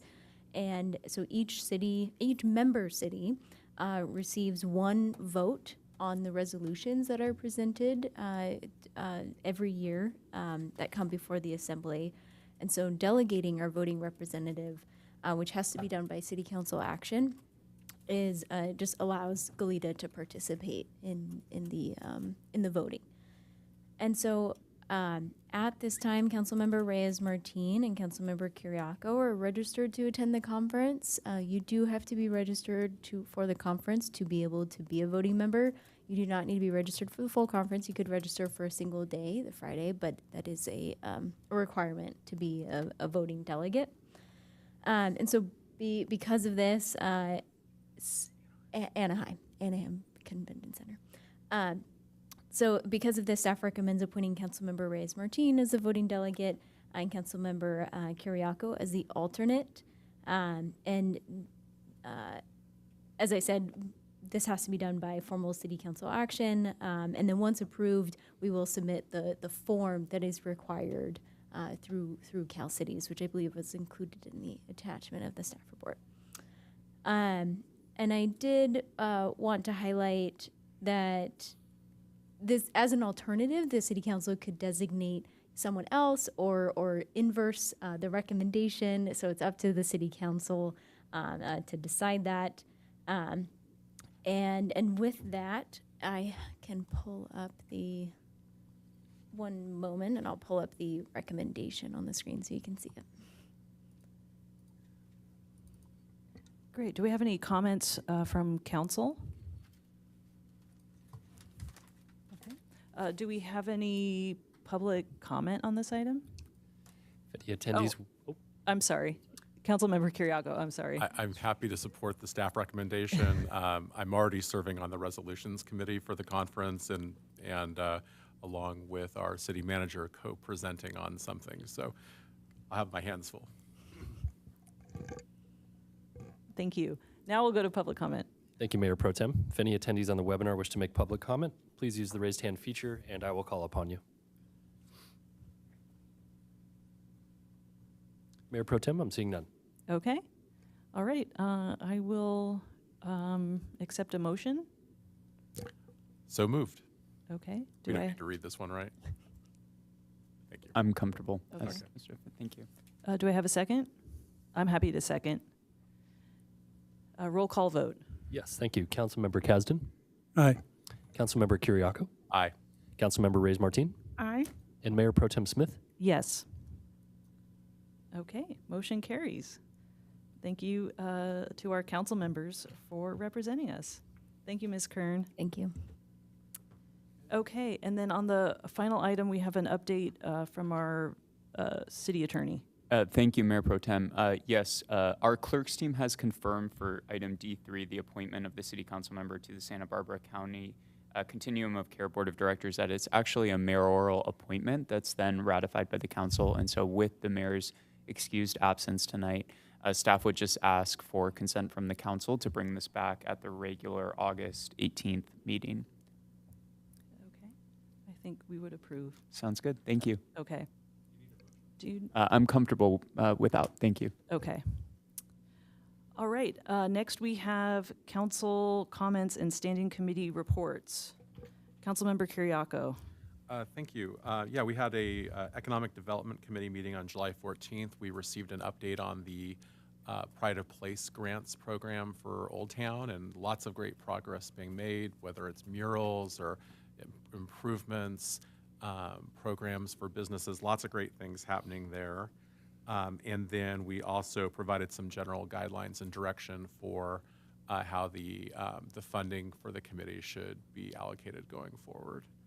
And then I also, let's see, on June 26th, Mayor Pro Tem Smith and I attended a meeting with the County of Santa Barbara on the proposed sphere of influence changes. That process is moving forward, and I believe our application is either at LAFCO or will be at LAFCO in the near future. And then that will subsequently be heard by LAFCO, which will be fun for me because I'm on LAFCO. And then on July 17th, I attended, as I mentioned earlier, I attended the Beacon meeting and heard a presentation on sea level rise adaptation plans, and lots of good information to share that I look forward to comparing and contrasting as we start going forward with our plans. That's it for me. Thank you. I do have a few comments. It's been a busy few weeks since our last meeting. First, I wanted to acknowledge our July 4th Drones Show celebration, and what an incredible gathering. And I do also want to acknowledge, I know Mayor Pro Tem unfortunately was not well enough to attend, and I know she really wanted to be there. I just wanted to acknowledge that. But what an effort from staff, our volunteers, the community. It was just a really incredible event, and I know we learn. There's always lessons learned every year, but it was a really wonderful gathering, and wanted to thank really the community for their support of that event. Let's see. There was also on June 18th the Fiesta Ranchera event. Always a lot of fun at the Stowe House. On June 30th, I welcomed a brownie troop here at City Hall for a site visit. So if folks out there have scout troops or other children's groups who want to visit, I know the mayor is open to those opportunities, and in my role supporting the mayor. And let's see, the only other, I attended a celebration of the Dalai Lama's 91st birthday, and it was really a wonderful interfaith gathering, which in these times is always really wonderful to see that unity in support of that. And on June 19th, I attended the Cal Cities Channel Islands dinner in Ventura and got to see some of our, connect with some of our regional colleagues from Ventura County, Northern Santa Barbara County, and other folks from across the region. That's all I have. Anyone else? Okay, let's see. City Attorney, no report. Okay. All right, this meeting is adjourned. Do we need a vote for adjournment? No, okay. All right, this meeting is adjourned. Thank you.